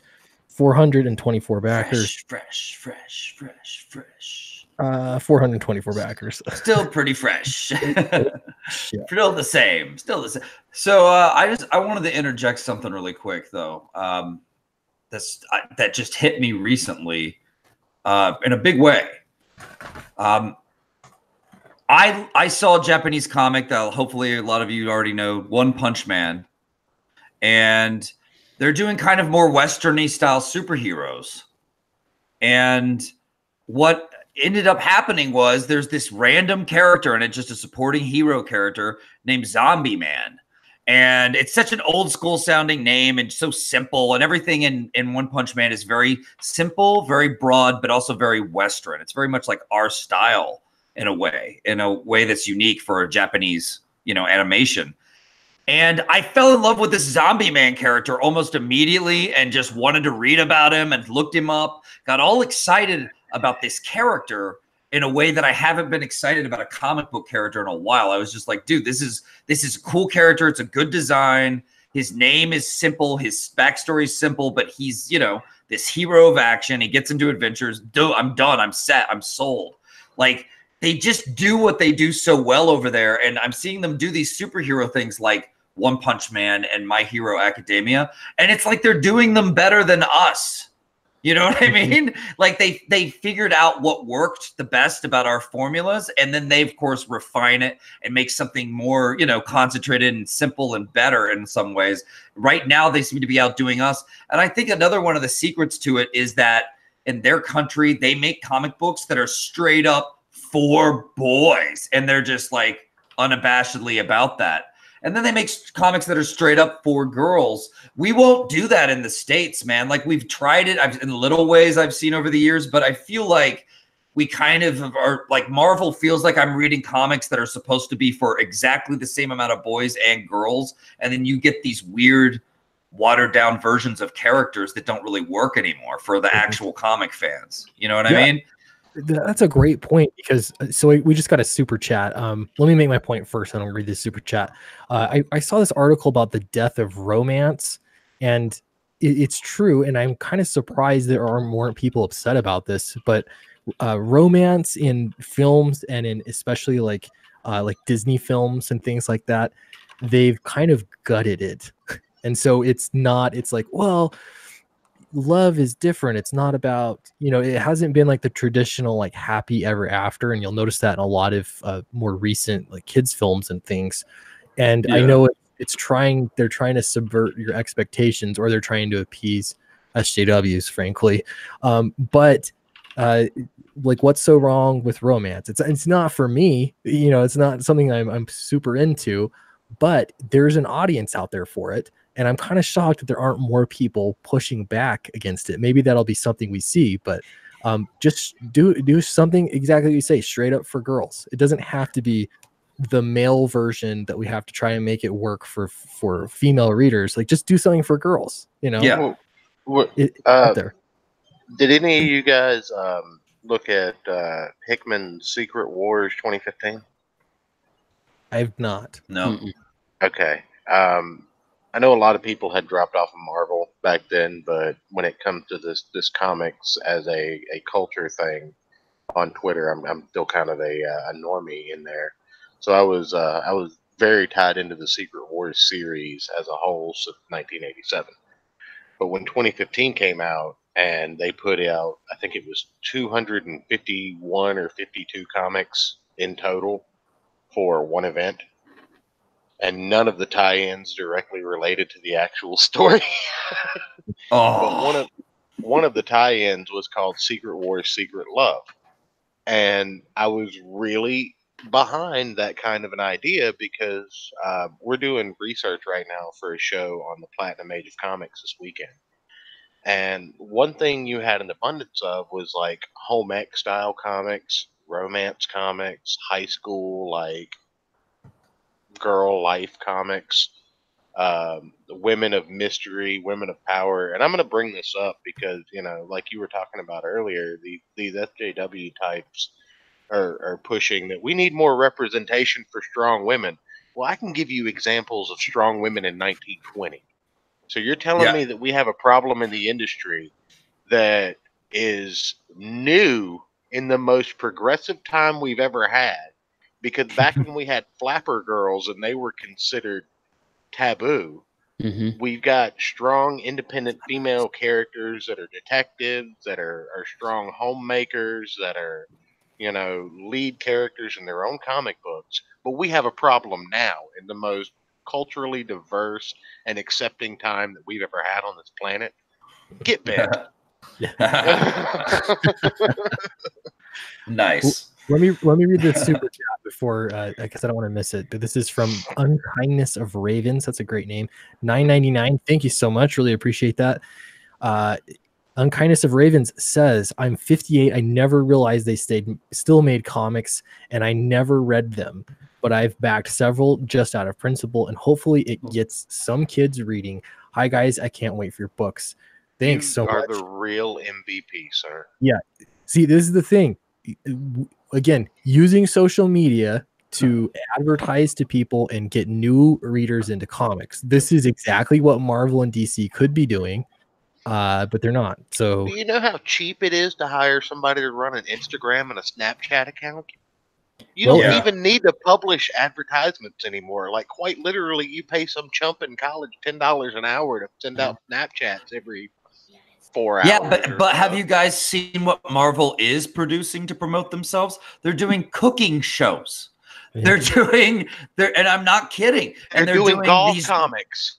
Yeah. What? Yeah. And they're doing, like, what was that one thing they did where they have someone come in and then they interview them, like, who would you be if you were a hero? And then they draw this like really bad superhero version of the person. And then they were always like, it's great. I love it. I'm so powerful. I've become empowered from this somehow. I don't know how.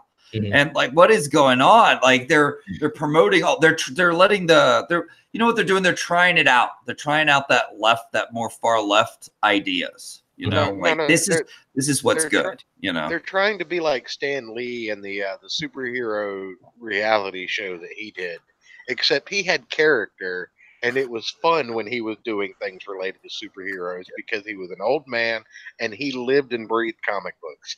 These people, they just hate things. They just want to destroy and reshape an industry for people that do not buy comic books.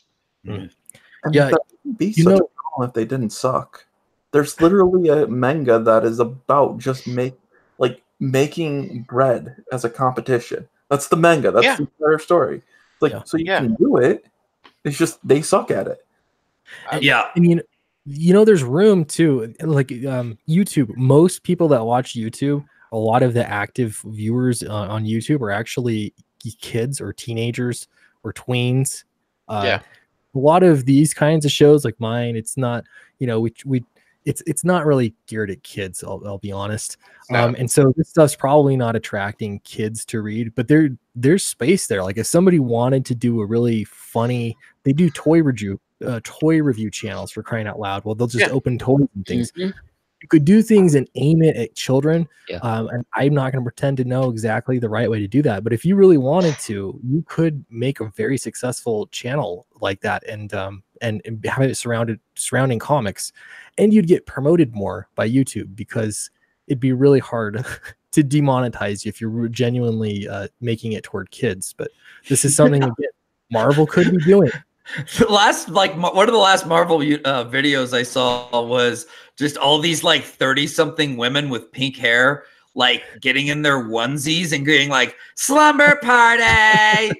And I was just like, oh God, kill me. Tell you right now, then they were like, and then they played Fuck, Marry, Kill with some Marvel characters, you know? They were like, who would you do? Who would you marry? And who would you kill? You know? And they all wanted to kill the white straight male character. I can tell you right now, that's a book that my 8-year-old behind me would just absolutely tear into, because that's clearly targeted at did you pick up Psylord's #1 for him this week? Oh. Psylords. Oh my God. Psylords. You know what Psylords is? It's definitely a 1980s Saturday morning cartoon that like got dropped on the floor and like covered with like coffee and footprints in a studio, and it got like buried and was like a fossil, and like people forgot about it for decades, and then someone scraped it up and was like, I guess it's a comic, let's do it. And that's it. That's Psylords. No, because see, you have a chubby guy in the comic. That's progressive, right? Oh, I forgot about him. The chubby ginger with glasses superhero that obviously everybody on the stream wants to be. But in the 80s, there was a chubby sidekick sometimes who like got killed or something. Yeah. Yeah, but this one doesn't die. Yeah. It's like John Candy. Right. What is it? The skinny sidekick. Body positivity. It's nothing but a big middle finger to Valiant. Healthy at every size. There needs to be a comic called Fuck, Marry, Kill. And it's just a character that goes in, fucks someone, marries someone, and kills someone. And the next one... No. You're thinking too small. You guys got to catch Eric's his little hint there that his 8-year-old is behind him right now. just laying that on you, okay? Oh, it's all right. Yeah. I'm sorry. He's got headphones on. Oh, okay. He's covered.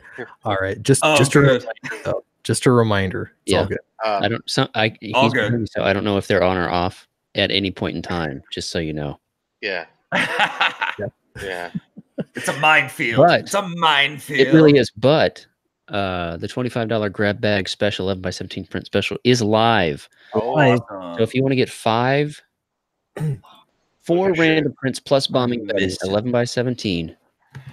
Yeah, $25. Post that link again. Here we go. Posted. It's Flying Fortress. So you get the book and the Betty. Should I add the book to it? I want to. This is the thing. This is no book right now. This is just prints. Okay. If I need to change it, I can. You don't want people to refund their current. What if you do? If you do? It's $25. So what if you do it $50 for an unsigned copy of the book and the 5 prints? See, I need a $25. You need a $25 tier. I guess I could go on. I don't know. Yeah, you would I feel do an like I need a unsigned. $25 tier. I'm trying this. I get you. I get you. You know what I mean? Because that's Yeah. I Yeah. mean, don't get me wrong. I feel like I've done well. I I don't feel like know. I've done very well. I mean, it's What if you? Ooh. Go what ahead. If you, what if you switch the 25? Well, I don't know. Let me look I would at your say, stuff. Let me look I at would what you say. got I would here. say. What if the digital was the $25 I wanna- tier? Well, I can't change and it now, then- anyways, because it's Yeah, Yeah, it's already there. You got to be careful. This is the thing. It's hard because you don't want to mess with what is. Right. Especially if people have already bought them. Right. Yeah, People yeah. claimed This it, you would be don't like an wanna- add-on. Right. Having people refund will cost you money, especially if Yeah. it's something that you can control. So yeah, I think an add-on tier is great because if it's going to ship differently anyway, Mm-hmm. they're different sizes, and so it doesn't really make Well, sense. no. Yeah, And that's- don't forget, that's actually- guys, don't forget the bonus is he's using what he has too. Yeah. Oh, well, see, that actually makes it. That actually works out because if you do Flying Fortress signed for 35 and the $25 11x17 grab bag, you're at about 60 for some high quality content right there. yeah, check it out. I posted the link. It's Yeah. in there. It's in the chat. Check it out. Dude, check it out. And you need Bombing Betty. Everyone needs Bombing Betty. This isn't a want. It's a need. Yeah. Right. Shinobi Raccoon says, "Hey, Clint Sweetcast. Hey, great to see you. What about Monster MD? I don't know. I'm terrible at this refreshing thing. It makes me paranoid beyond all reason. I'm going to refresh it in the privacy of my own screen, and we'll see if it's worth refreshing." I refreshed it, and the lungs have finished the cigarette. All right. They're done. All right. Cool stuff. Yeah, there's lots of good comics. That's the thing. I keep looking, and there's so many books out right now. Yeah. And not just books out. There's so many books that I want because they look so good. I just dropped $100 buying the full run that Jason Brubaker has posted yesterday. Nice. And then I've backed both of your books, and I need more money. I appreciate those super chats. Those are probably going back into buying more books. That's something that's great about this this comic sphere of YouTube is that it's very cyclical. Like the community gives, and the community that they give to gives to the community, and then that community creates a product that cycles back in, and then you look at the sales of Bigfoot Bill. I mean, if you're selling your copy of Bigfoot Bill, you're looking at what, $250, $300, Yeah. and that thing just keeps going up.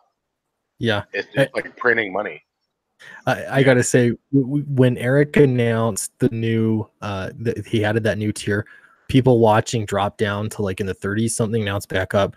So I know people clicked the link and left to go. I hope so. That's Yeah. good. And then let's see. Somebody was saying, yeah, AML says I'm backing over 20 books. Rest in peace, wallet. Yep. Oh yeah. Yeah. Telling you, it's addicting. Well, you know, when you back these, there's the potential. I'm not gonna like be all cocky about it, but there's the potential that some of us might break through into a bigger world of making a comic career, and you get to have a book that they made when they were a nobody, and usually it's signed. Like that's cool. Yeah. That's rare. And you know, it's an exciting time. Yeah, it's true. And these are small print runs, really. Right. That's tiny. the only thing I hate about I hate about crowdfunding comics is that, man, if you miss it, you missed it. Yeah. Yeah. I know. I had the same thing. Like like for instance with Cyberfrog, I was like, oh, I missed it. Like I didn't know about any of this until Cyberfrog and was that's over. why my previous question about if I was able to leave it open while the other campaign was going, because then they don't feel like they're missing out. But there's also the whole aspect of people wanting to get in before it closes, so they hurry up because it's not going to be here forever. So I'll tell you just from my experience, go to In Demand. Even if you only go into In Demand store for 24 hours, you'll get more money. Like I made like $2,000 in the 24 hours after, almost. It was like I think it was probably like 1,800 actually, and then after that, it's really slow. Cool.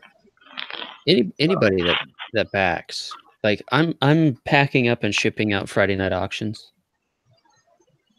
I'll randomly throw in little extras, little tchotchkes. So you're not just gonna get what you order.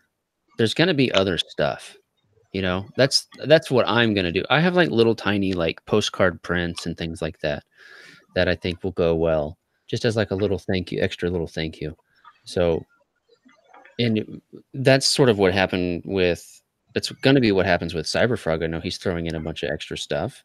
He's got that Windows sticker and all of that, and it wasn't a stretch goal. He's just throwing it in. The 2 trading cards. Yeah. I know Edwin did some calculations on what you make on like on demand, and it's something like if you leave it open for a while, it's like 50 to 100% of what you've made on the regular like amount. Mhm. Yeah, it depends on the length of it. Yeah, I saw Edwin post something like that. Yeah. We're seeing people talking about Knuckle Bomb, Battle Maiden Knuckle Bomb. Yeah, that's closed. Wait, it's closed, isn't it? I know. It's I saw. hours left, I think. What's that? I think it's got a couple hours left. I'm gonna look it up just I for just fun backed here. it, like I- a few hours ago. Yeah. Share my screen again. You guys familiar with 3 hours that? Now funding through In Demand. Limited time, 1 day. Yeah. 2 hours, 50 minutes. Whoa, it's almost. Yeah, we're So does that talking mean hours. 28 hours, or does that mean 3 hours? It means we're. It's counting down. So Yeah. Counting down. less we're- than 3 hours, people. Yeah, less than 3 hours. Battle Maiden Knuckle Bomb. This is Kyung Lee, and man, he's so close to 50 grand. I'm interested to see if he gets a bump. here. Man, this book, should break 50 grand. It looks Yeah. just fun. I gotta say, I copied how he did his tiers because I thought there's something like just visually appealing about the colors and everything. It's like you want to open a package, you know. Yeah. There's something fun about that. Eric, I know you did a really good job with that too with the red. But something that always gets me, it's like it just looks like a package, you know. It's fun, it's addicting. But yeah, Kyung Lee's crushed it. So many good campaigns, and all of them are dominating. Mm-hmm. Yeah. And then you see some of the other stuff that's just not kind of plugged in. You know what I mean? And I don't know. It's not doing it. Wait. We gotta we gotta keep going. We can't stop there. You'll have to do that on another stream. I don't know what that is. Yeah, a lot of these Soul Finder. I don't know who this is. Strangelove. I Want to Be Chrome. I don't know if they're Comicsgate or not. I have no idea. But well, I don't know. Maybe they just posted it. Who knows? The art looks pretty good at first glance, but 40 days left.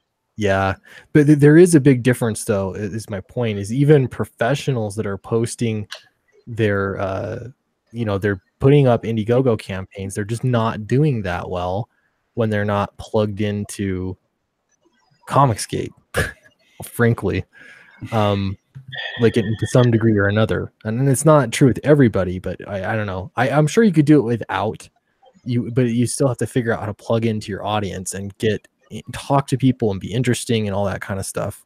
Yeah.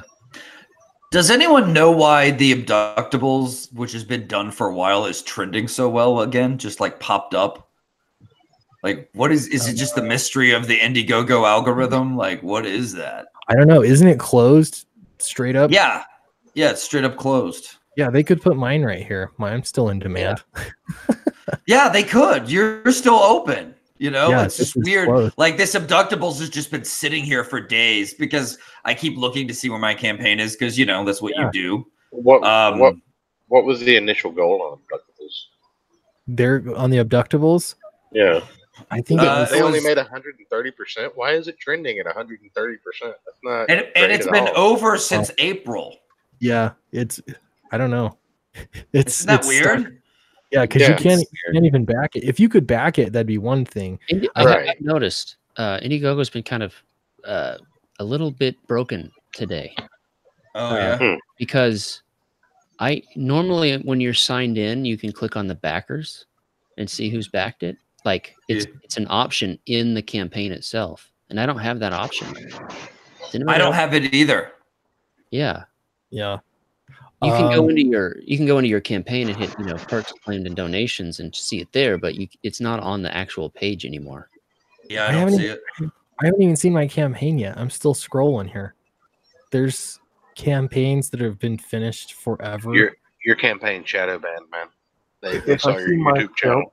If I see my failed campaign before you see yours, that'd be funny. Well, I've already It passed. could happen. There it is. Finally. Downcast. Yeah, that's crazy, man. I can't believe that. How is a 375% back comic not doing as well as 130% back? It just has to do with the traffic and the backers that it's getting in a given point in time. So when it slows down, so you'll get campaigns that only have $100 on them, but they got that $100 really quickly, and they'll jump up in line.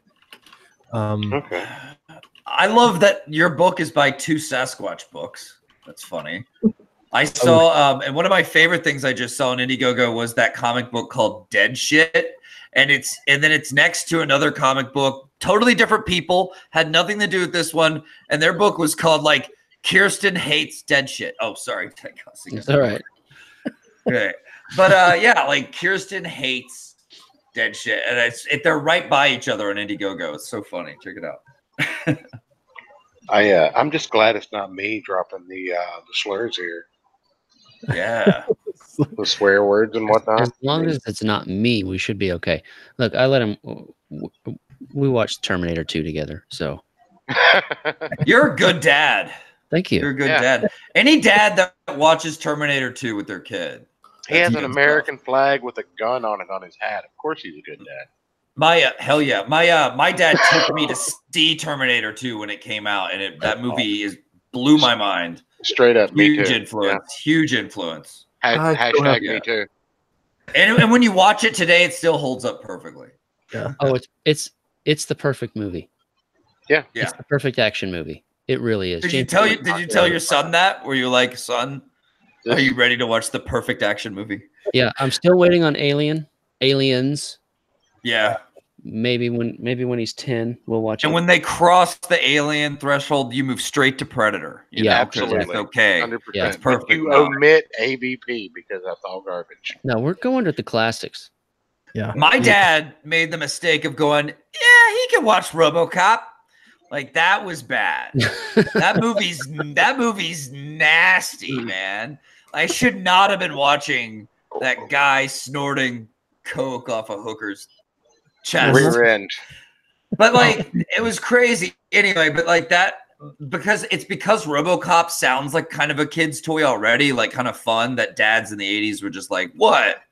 I'm sure it's not that bad, Well, here's the deal. I remember watching it when I was young, but I don't remember any of that stuff. So I may have seen like a TV edit or something, but I had RoboCop toys. Yeah. The toys were big. Well, you got to remember, we're of the generation that figured out how to work technology better than our parents for the first time. Yeah. So when our parents would order the adult version of a movie on pay-per-view, we would know how to go into the other room and find that movie and just keep the volume down low enough. Or we even had TVs with headsets in them at certain points. Mm-hmm. So I mean, we outsmarted our parents on all of this stuff. So we were conditioned for movies like Terminator and RoboCop when we were younger. Everything's so censored now that you got to be careful what you show your kids because certain kinds of violence is shocking, but at the same time, look at the games they play where they destroy one another as chibi characters and whatnot. I feel like Terminator 2 and all those movies had such a big influence on us, and that's why we're making comics have balls again. Yeah. I feel sorry, go ahead. Even just art styles, and I was looking at, I don't know, you see that stuff on Twitter all the time, like comparing the new art styles are so different, and they're in just like a bubble gum. I don't know, I can't really describe it. Mush. They look like mush. Even. You think that's more digital coloring than anything, right?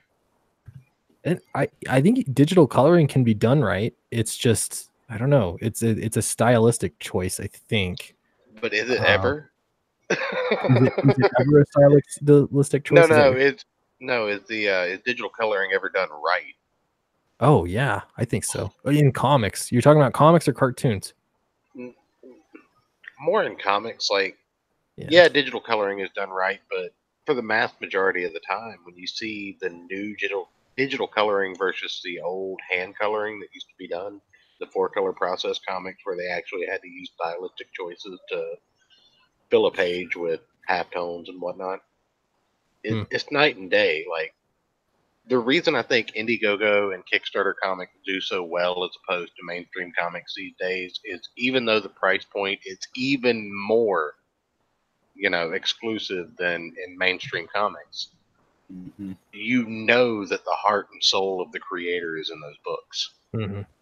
The amount of passion that went into creating them and managing the campaigns and doing everything that they have done is more than you're ever going to get from Marvel or DC these days. Yeah. And how's this for a segue?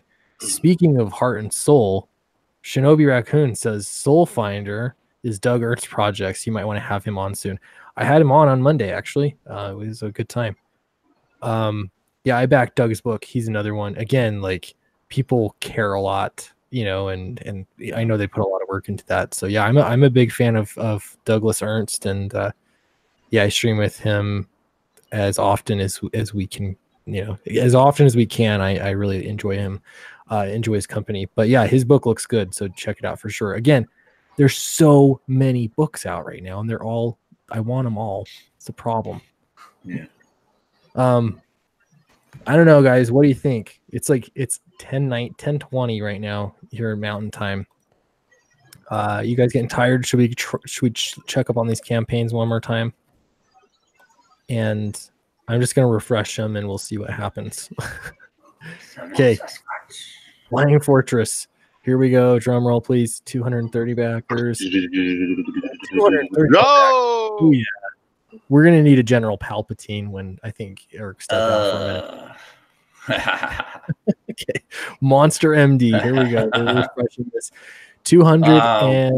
424 backers. We're refreshing it, and be good to us. Did it go?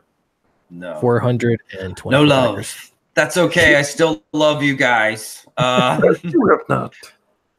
But I feel like everyone who's gonna back it has backed it. I don't know if that's just a normal feeling you have whenever you're running these campaigns. It's like a roller coaster ride. Yeah, it really feels like it, man. You got to get to different audiences. It's not necessarily a bigger audience; it's different audiences. Oh yeah, no doubt. I'll bet.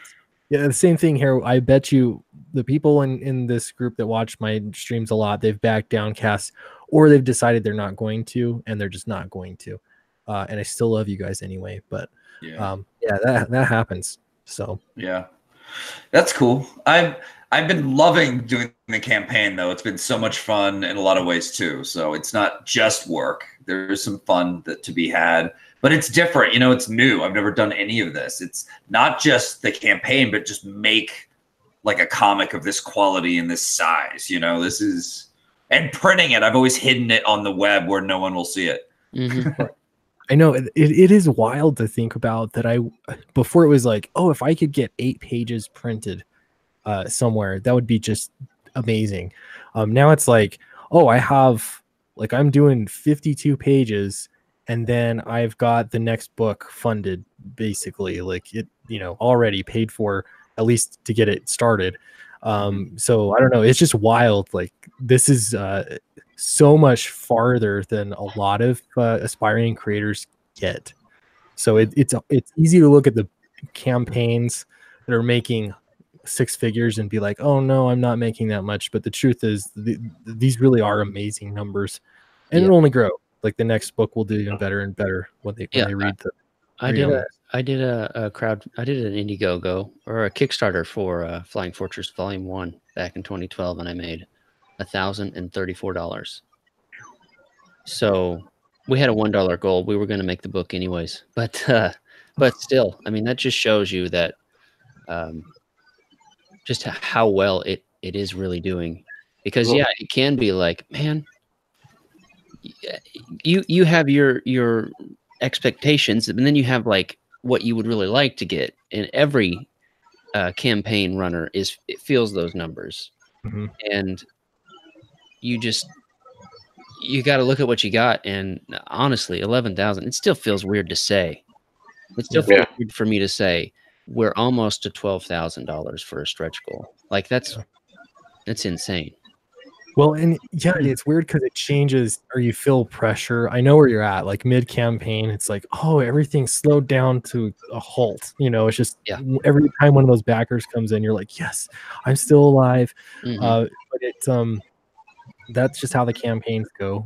You get a bump at the end for sure. My bump at the end was bigger than I had planned on it being. It was bigger than if you go to backer tracker, it was bigger than the estimate there, so that was really nice. But I don't know, like it's one of those things, like you got it funded, you making a profit. I don't know what all your numbers are. I know I got my book funded, I made a profit, I'm going to be able to invest that, reinvest that to make another book. So it's good, and it'll only get bigger. So are any of the rest of you somewhat kicking yourself with going, why didn't I think of this earlier? Because crowdfunding has been around for like 7 years now, 10 years now. I am. Go ahead. I'm kicking myself for thinking that the way I had to do it was I had to earn my bones and my audience through a web comic, and that I would have to take years doing a web comic like fruitlessly, and then I launch my campaign and hope that the audience from over there, supports me. But it's rare when web comics cross over into that awesome, fandom threshold, and the amount of time it takes is insane. So I'm glad I'm doing it this way, and then I always was thinking I just have to go to a publisher to have somebody give me a chance, because I didn't realize how, like, especially small publishers, they're really not, they don't have things together much more than you can do things. But for me, it was just finding an audience. When I figured, if I'm making YouTube videos and doing a video every day, at the beginning, it was like, I'm getting 20 views or 30 views on a video. I remember being pretty stoked about that. Like, there are 30 people out there that watched this video, and 10 of them gave it a thumbs up. That's so great. And like, so just feeling the traction of people are watching, they care, and they're willing to give me a chance based off of getting to know me and seeing that I'm consistent.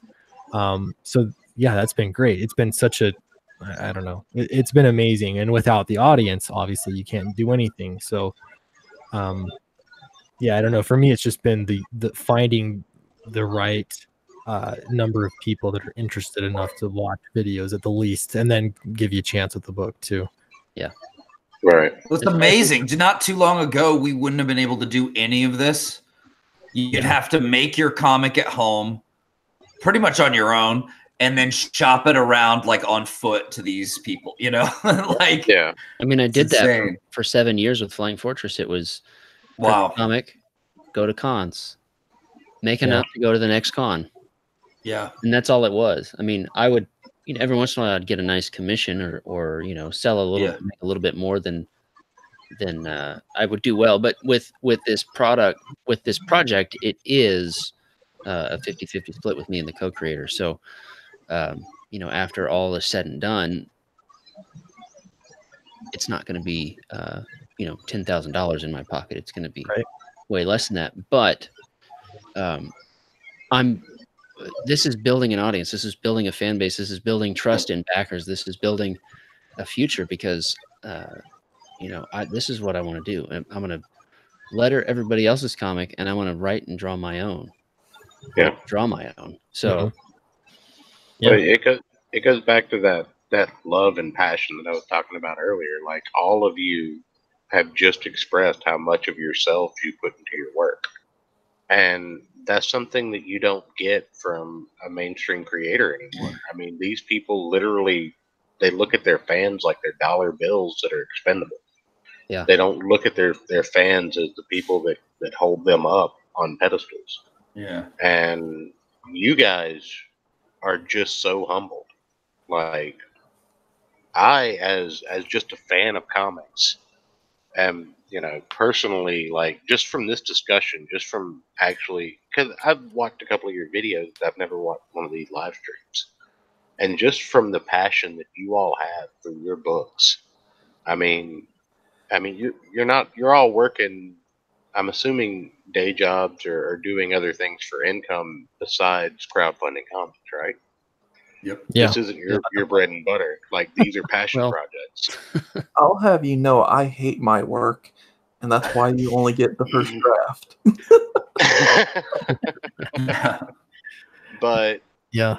these three guys here in the middle of this hangout, I mean, they have all put their life blood into their work, and the fact that they're so grateful for making less than a month's income worth of profit off of a 3, 4, 5, 6, 10-month endeavor sometimes with these crowdfunding gigs, because you have to get it drawn, you have to get it lettered, you have to get it colored, you have to get it printed, you have to get it shipped, you have to make sure all your supplemental material is created.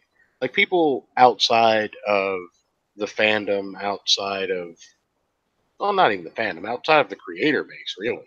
Like, the fandom in general doesn't understand that this is not something you snap your fingers and get done. They think, oh, well, I crowdfunded the book. Why isn't it done the day the crowdfunding is complete? Why don't I have it in my mailbox right now? And not saying that all fans are ungrateful or anything like that. They're great people. But they don't understand the amount of work and the amount of just yourself you have to put into these projects. And hearing that from you guys, it's really what the industry needs as a whole. Like, Yeah. creators out there need to take a lesson from these crowdfunding guys. Well, it takes off a lot of pressure because you can get some of the book done, and when you're starting out, I do think things change once you've been around a little while and you've had some successful campaigns. But toward the beginning, if you can get a good pitch done and you can get some artwork and the proof of concept, and people are willing to give you a chance by backing the book, that's massive. Because it is, even I'm not an artist, but financing it is really expensive. And if you had to do that to have the book complete ahead of time, I mean, it is really, really expensive and stressful sometimes. So yeah, having crowdfunding, having people that are willing to help it really is amazing. And I want to be able to get to that point where it's going to be like, hey, the book's done, and we're going to put it up, just like Jason Brubaker's doing, 2 books in one thing. They're both done. You can back it and you'll get it. It'll ship as soon as it's done printing. So basically, that's all you need to do. But giving people a chance, I really think this is the way to break into comics now. Going to a publisher, I really think for me too, especially because I have this YouTube channel. There are people who will not talk to me. I can't even I don't know. I'll leave private discussions private, but yeah, like, just putting yourself out there and being outspoken, it prevents you from a future elsewhere in comics, and that's okay, because there's something else that works better. That won't last forever. No, it won't. I think the industry is going to see the success you guys bring, and they're going to beg you to come show them how to do it. Yeah. Well, because why would I? Exactly. Save us, and I'll say no. Right. Like, I want to. I like, I'm making my own thing. Like, it's not even about breaking into comics for me. It's just about making something on my own terms that people will enjoy the hell out of. And that for me is the big payoff, is that freedom. It's because I've had too many scripts changed, too many movies and scripts that I've worked on changed and altered over the years. So it's really shaped me. You don't, and I do think I think you guys are both right, but you don't need them, and that's a big thing. And the other thing is that they are seeing what is happening, and they're going to want a piece of it. Like, eventually the other shit is going to drop, but I don't know. I'm pretty happy to keep promoting my friends and the people that have been kind to me. Like, I love doing this, and I know a lot of other people are doing it too. So I don't know. Those other guys, I don't. Good luck. Yeah. Yeah, it doesn't honestly, like, just because you're a name doesn't mean you're gonna get funded. Even like, Yeah. if you're not promoting and if you don't have if nobody knows about it, it's just not gonna get it. I mean, it's the argument we were making earlier. Like, if there are people out there that will back Flying Fortress, there are people out there that will back Monster MD and Downcast. They just haven't heard of it yet. Right. So their audience is there, and we are just. These 231 backers I have is a drop in the bucket of how many potential it is. It's just a matter of people knowing it. It's really all it is. It's because somebody will look at this and say, "That's really awesome.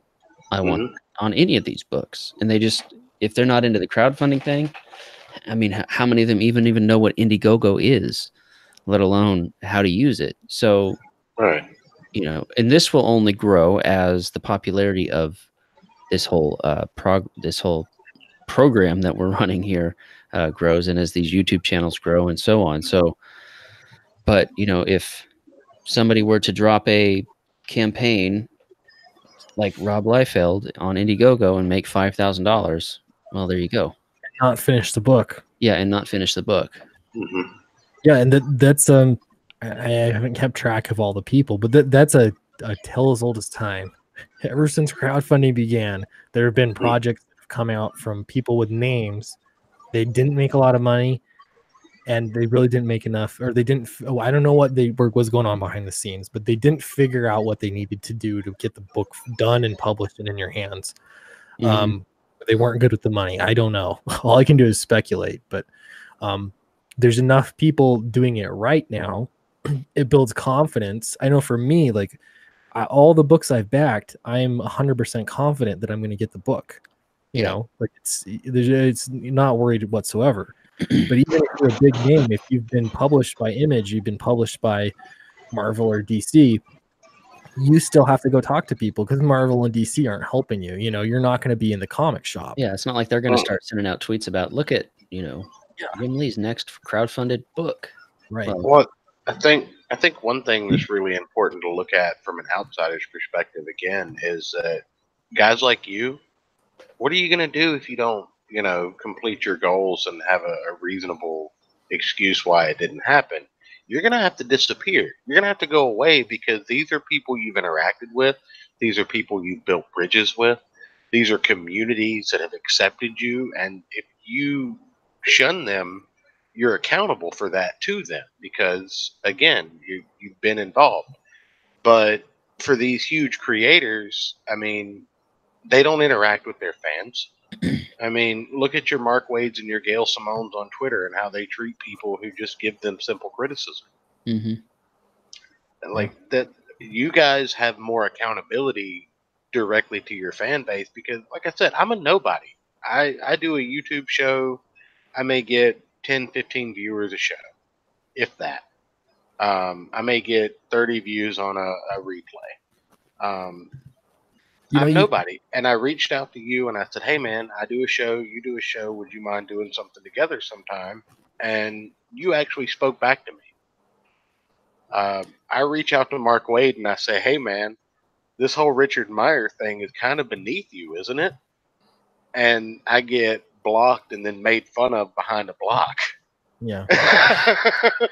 That's disgraceful. Part of that is I'm also a nobody. And the other part is, they're in their own world that they've created. You know. Well, let's be honest. All comic creators are nobodies. That's I mean, in the grand scheme of things, maybe one or two of them will be recognized at a grocery store. So, are you saying that we're all going to die someday? Is that where this is headed? Is this getting deep? I was making an adult film joke. I gotta let me look at the chat real quick here. Shinobi Raccoon says Sweetcast would have. I think they meant, would you have a character from one book interact with a character from a newer book to help sales?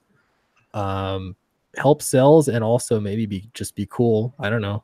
I'm open to that idea. That's a cool thing, creator owned. You can do whatever you want. Because I know Monster MD and Shinobi Sasquatch, right? You guys are there's a crossover talk or something. What's going on with that? All right, so Monster MD. Basically, Cal came to me and said, "Hey, I got this idea. Like, we should cross it over." And I'm like, "Sweet. It would be perfect. We've got like, we didn't know each other, even though we both worked on Graveyard Shift Volume 2. But everyone assumed we knew each other, I guess, somehow. But yeah, and so we started talking on some other streams. We figured out that the other guy could actually really write, which we were like, cool, that's good. So that was part of probably what made us want to work together too. We knew we were working with a pretty good writer, and our properties, Monster MD and his world of crazy cryptids, hidden in the shadows, and Shinobi Sasquatch, the cryptid himself, guarding his forest. It just fits too well together. So I insisted that we call it Monster MD versus Shinobi Sasquatch. And we both wanted to make it kind of a unique stretch goal where if both of us made 40 grand, we would do the book. We would hire on Rob Willis, the amazing artist, and do the book. And what ended up happening was I don't think Shinobi cut the mustard to 40K. So the book might be off for now, but how we've both have been discussing it, we would like to get together and crowdfund to make it anyway down the line for fans, which I think would be so fun. Yeah, that's a good idea. Yeah, get those 2 books out there. Wait a little while, and then just go for it. I think that's fantastic. By the way, I'm just going to point this out that in Flying Fortress they open portals to alternate dimensions. There, okay. I'm going to remember that. You understand what I'm saying? You see where I'm going with that? I'm just saying.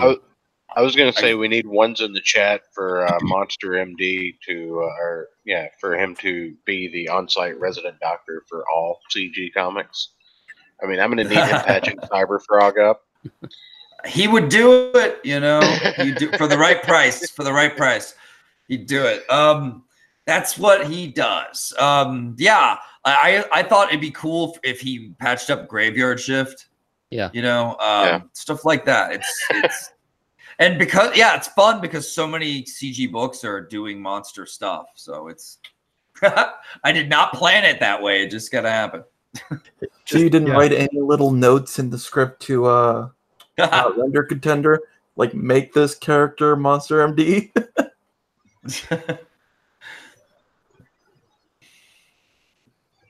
Sorry, guys, I stopped paying attention. What happened? Oh, it's fine. The whole show fell apart. Everybody died. Yeah. I just heard quiet, and then you're like, wait, did my internet drop out? Yeah, right. Yeah. I'm just looking at the ones in the chat for Monster MD to be the resident medic in all CG comics. They're coming. Not a he way. Would do it. Him and Heidi. Him and Heidi would do really hilarious cameos in your book. Can I say that's a fantastic name for an invisible character, Heidi? Oh, thanks. You get it? Yeah. I've always loved the name, but whenever I wanted to name my invisible assistant, I was like, Heidi's too good to pass up, man. Like, it's just funny. It's just funny. Yeah, man, we've been getting more. I think this is the latest I've ever streamed on my own channel. You're welcome. But yeah, we should get here to help backers for a lot of books. Downcast is here too, by the way. I honestly get tired of promoting it. So I haven't been really promoting it very well, but we're at $28,281. And the big thing here is 818 backers. That feels so good. That's awesome. That's just killer. Yeah, that's outstanding. I thought if I hit 500, that is a really respectable number to hit. But 818 just how much longer you got on that book, man? We're working through it. So we hired a separate colorist now. So all of this art that you see here was colored, not this. This is the Chaz Wagamont print, which is gorgeous, absolutely. But all of the art, the interior art, was colored by Ignacio Lazaro, and he did the line art. And I was realizing that's a lot of work. So rather than do that, because we were successful, I raised his page rate and said just do the line art, no colors. And then we hired a separate colorist, and I'll tell you, the colors are amazing. Like he's he's better. So the colors are a little different, but you are going to be really happy with, because they look fantastic. He just sent me 8 pages completed completed with colors, and they look really good. And then so we're about 30%, or just under 30% done, I think, with the book. So we're trying to speed up the pace and keep the quality high. That's the goal. So but it's been really good. Really excited for it. Just make a good book, man. The fans will understand. Make a good book. How long have you been in demand? When did your official thing close? It ended on May 4th. So it's been almost 2 months. We're approaching 2 months. Do you know how long, how much of those 800 backers were post main campaign? Does it say here? I know it says it on my mobile, on my phone. It'll say it was like 26 something, I think 26 in the campaign, and then the next day it raised quite a bit more. Okay. So it ended at like 27, and then we just passed the 28, I think, like 2 weeks ago. So I think we will still hit 30 grand. That's possible. Yeah, totally. So I'm excited about it, and I've been working on the script for Downcast 2. I think I'm going to resolve it there, and we'll see how it goes. I just want to make sure people have a completed story, so it'll kind of be like a mini series basically, and then we'll see how people like it, and there's options to do more stories in this universe. There's a lot we could do. I'm really excited about it. This story has been one I've been working on for years, so it's really cool to see it come together. Yeah.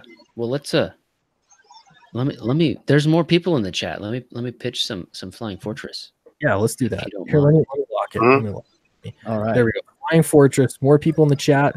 And guys, while you're here too, don't be afraid to hit like and share it too, just so we can get people in here. We're trying to get these projects funded enough that they can make a little profit and finance more comics. Really, that's what ultimately this comes down to.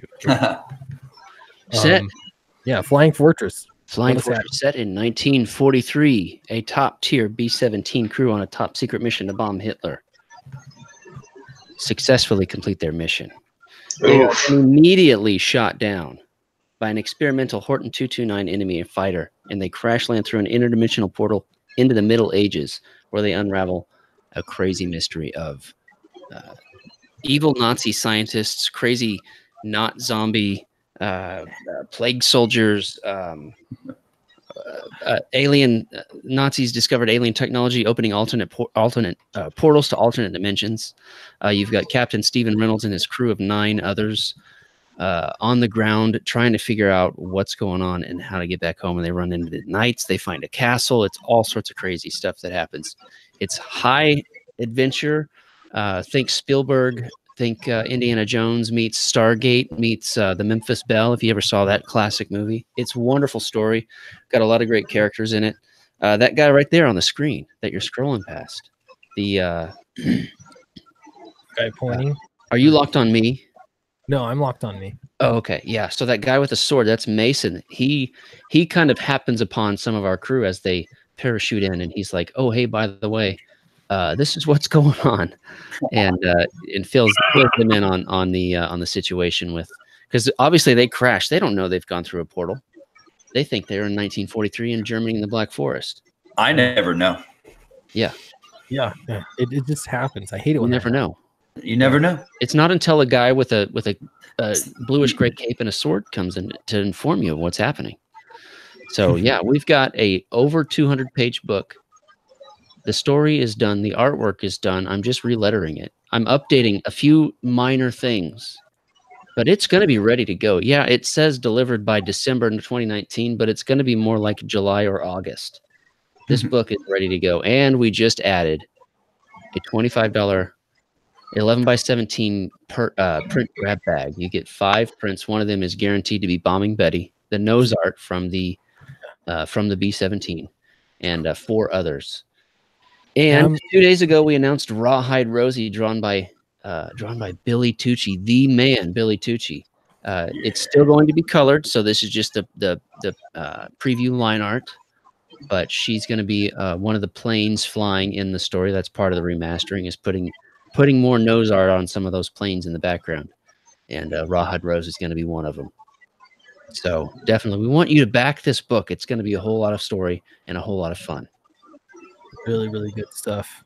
Yeah, I backed this on day 1, and I'm really looking forward to getting it. And it really was not going to be that long. So here's the print grab bag. This is the brand new one. One person claimed it so far. It looks like that's great. Yeah, these are 11 by 17 prints. These are no joke. These are big prints. They're the big boys. Yeah, really, really good stuff. Let's look at Monster MD too. Hit us. All right, guys. My comic book is called Penetrating Paradise, Wonder Woman porn parody. Hope you're excited. Can't wait.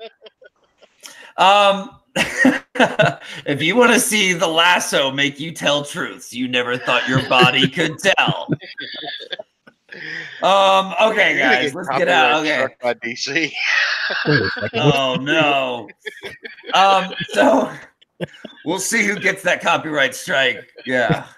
Because when you were talking about us making comics passionately with our hearts and souls, I was just sitting there thinking Wonder Woman porn parody, Penetrating Paradise.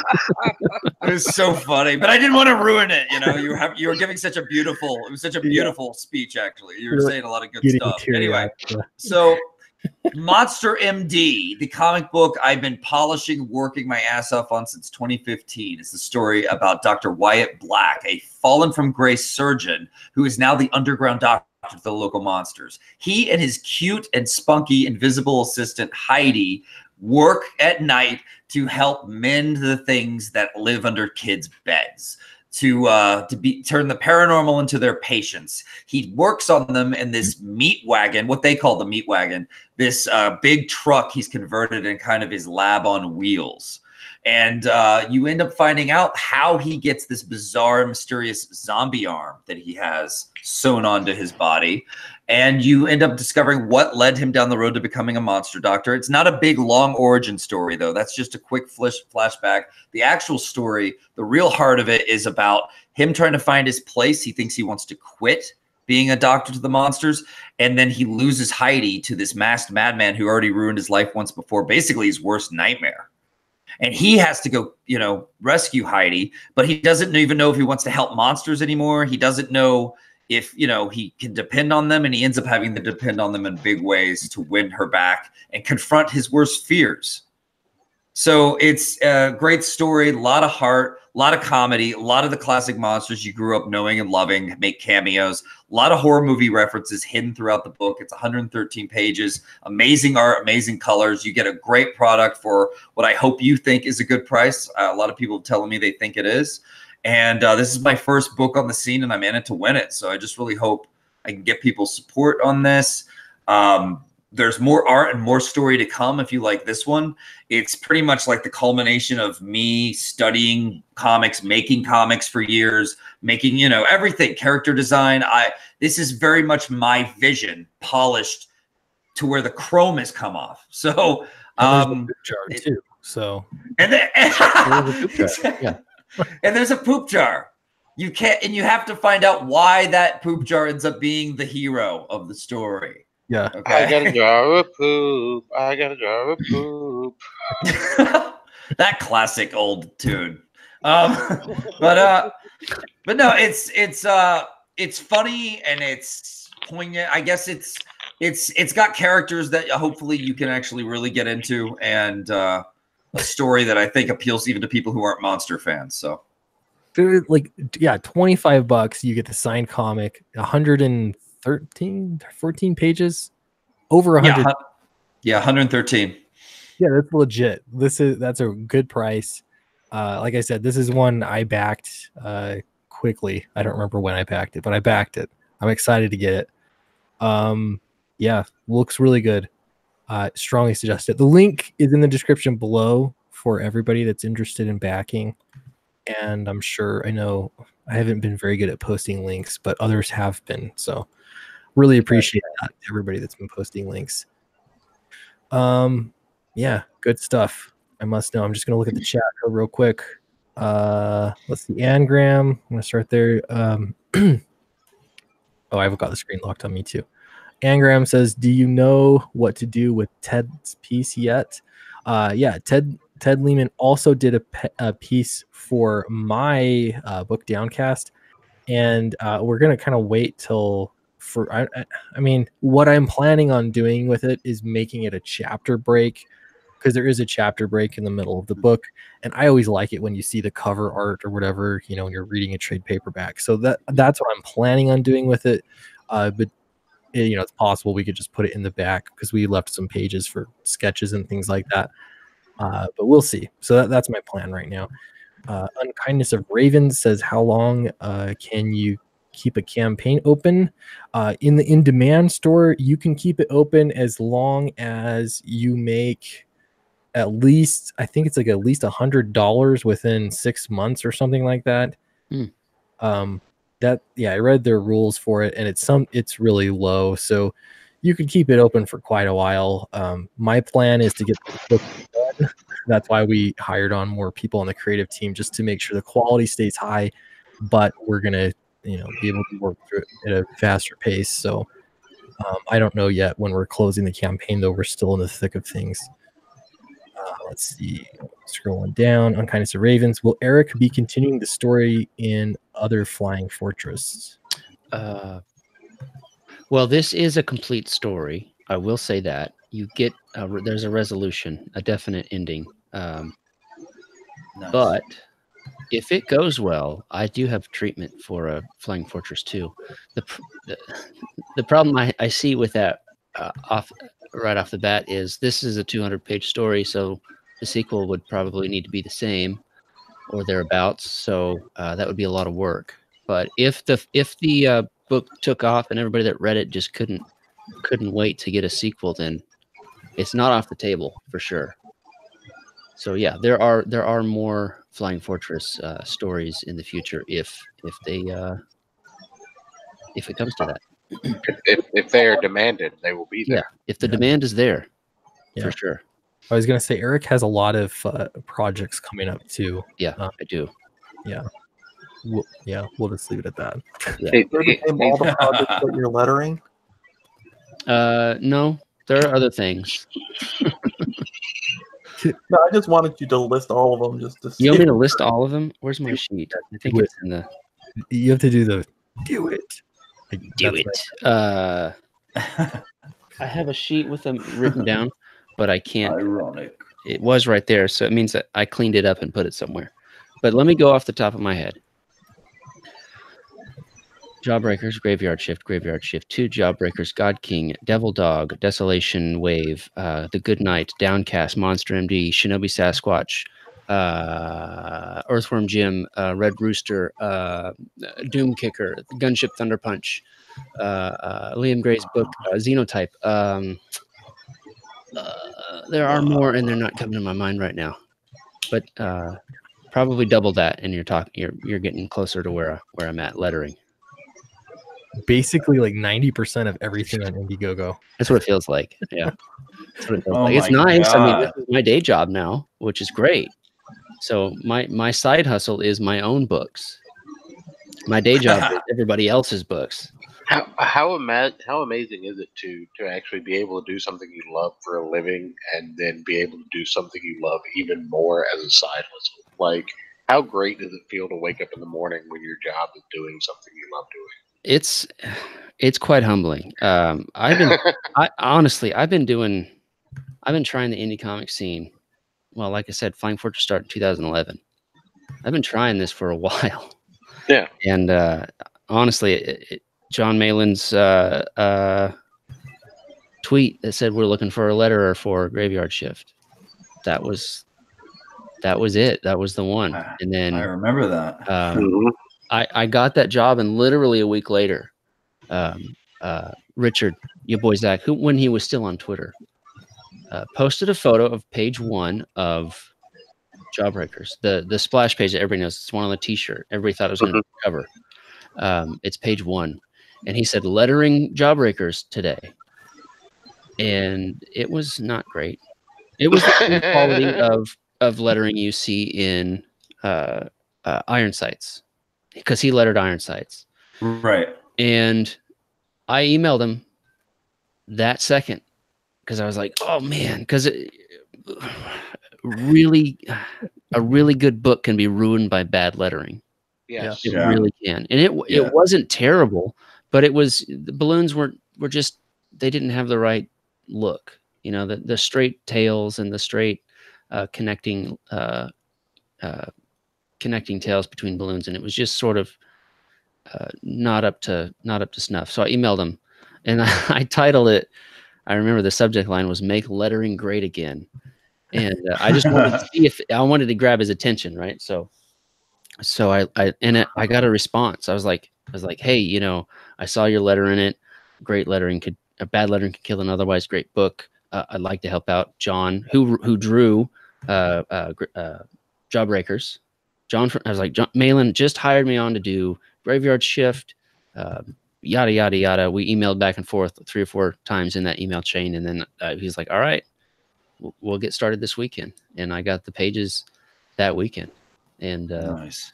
I was lettering both at the same time, and then that just opened the floodgates. Because I got people DMing me, because my DMs are open. If you need the lettering down the line, if you need lettering down the line, you know, that in that frame, it's going to start opening up again. So I got DMs saying, "You're lettering those 2 books. I want you on my team." So, and anytime John's in the stream with somebody doing his Comicscape Presents, he's like, "You got a letterer? Maybe you should reach out to Eric." And he's just been a great champion for me too. So, yeah. Is this Eric's 2020 campaign? Yeah, I mean, I'm we're already make voting lettering for great again. Yeah. But no, I mean, that's just kind of.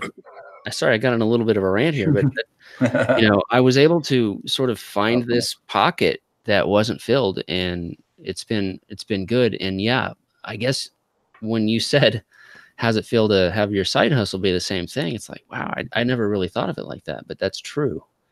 Like, it's taken me a long time, but I'm making comics for a living now, and it's just. And you're your own boss. It's beautiful.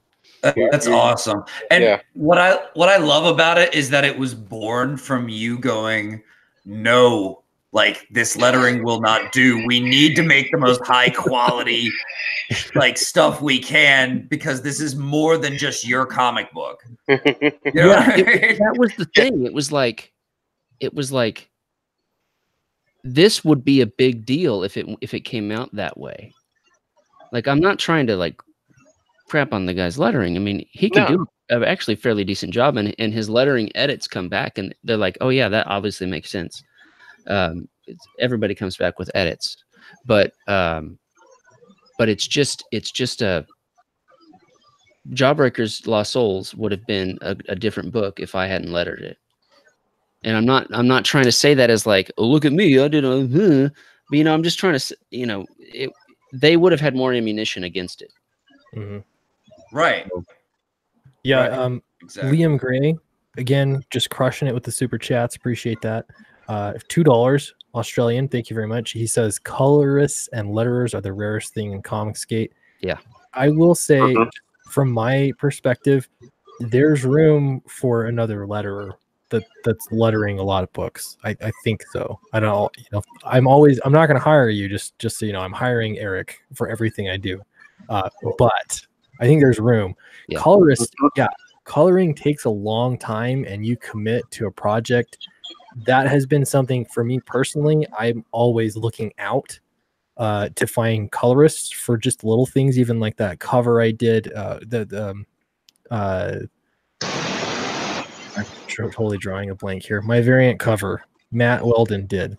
I needed a colorist for it, and I needed them quickly, you know, just for the one page, you know, cover. and I had to look around, and I found Derek Dow, and he did a great job. I'm really happy with him. But yeah, I asked Derek about doing a full book with me later on. He doesn't have time. So yeah, if you're a colorist or you want to be a colorist, I think there's work for you for sure, especially if you can get good at it. Yeah, the coloring is going to get pretty competitive, I think. Yeah. I found our colorist for Operation Zephyr, and it's going to be beautiful. I'm really excited for just the next few months. It's going to be really awesome time.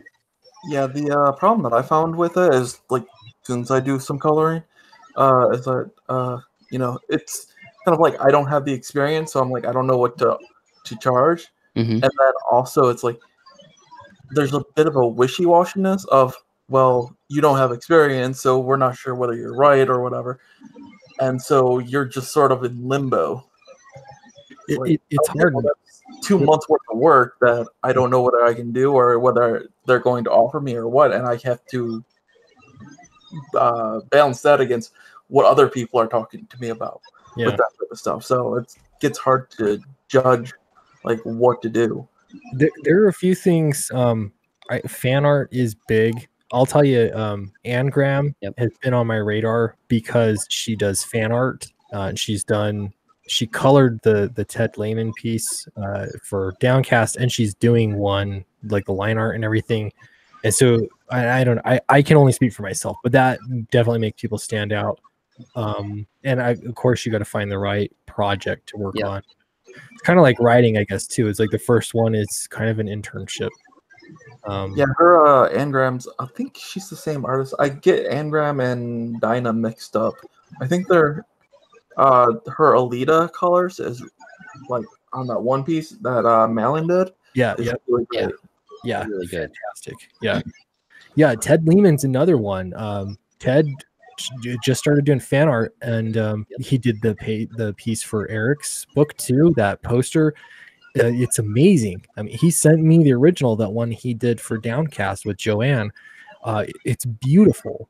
And so I don't know, just getting your stuff out there. It's harder. I mean, as you know, but as a writer, it's harder to get your work in front of people. So it's like you basically just have to be an entrepreneur and get the team together and spend some money. But yeah, that's why I started coloring. It's easier to promote colors than it is to promote writing. Yeah, I mean, just put the miles in, man. That's true with any art form. Is putting the miles in, and people start to take notice. Yeah, Edwin Boyette, aloha. This is the place to be now. We're hopping. I know that Cecil's streaming right now, but he only has 500 people watching. So right now, this is the place to be. It's like the hipster bar. Nobody's here, and that's why it's cool. Yeah, so cool. Speaking of, it's 11. Let's close this thing down. Yeah, man. I'm down with that. Thank you for having me. Can I throw my link in the chat before we please do? Yeah, please do. Give us a little pitch for your channel. What's kind of your focus? Man, I just love comic books, dude. I've been reading comic books for 25 years. I could read. I'm a little bit of a historian. I went all the way back to the 1900s and started learning about comics in my spare time. I read every comic I can get my hands on. We talk about storylines. We mix and match political issues with comic book timelines, and we even have guests that have no idea what comic books are and tie what they do in the comics. So really, if I can tie it into comics, I talk about it. Great. We do news, reviews, all that good stuff. Gospel of Comics on YouTube. Gospel of Comics. Yeah, check it out. Subscribe. Yeah, definitely. And then, of course, I know we've been talking about all night, but Flying Fortress. He's got the new stuff in there. Yep. Flying Fortress, Monster MD, Downcast. Links in the description. Monster MD. Get on that. And Draken, what are you working on now? I'm working on a web novel called Junk. I post 2,000 word chapters every week on Monday at midnight. I have I'm working on 2 different comic projects. Tierna, which is the new name of the campaign that failed before. It's fantasy, modern times crossover mix type thing. And another work that is called Express Agent right now, which is basically what's it called? Hitman Reborn type manga-ish style comic. And JL Ruin or Leo Kun is the artist on that one. Great. Cool. And then these are some good parting words. Unkindness of Raven says, my hope for all of you creative folks is to be confident, in all caps, by the way, be a bit left-brained, but not so much that you lose your creativity. I think that's good advice. Yep. We're going to keep pressing forward and doing some good books. I'm seeing a lot of great books coming out. So thanks, everybody.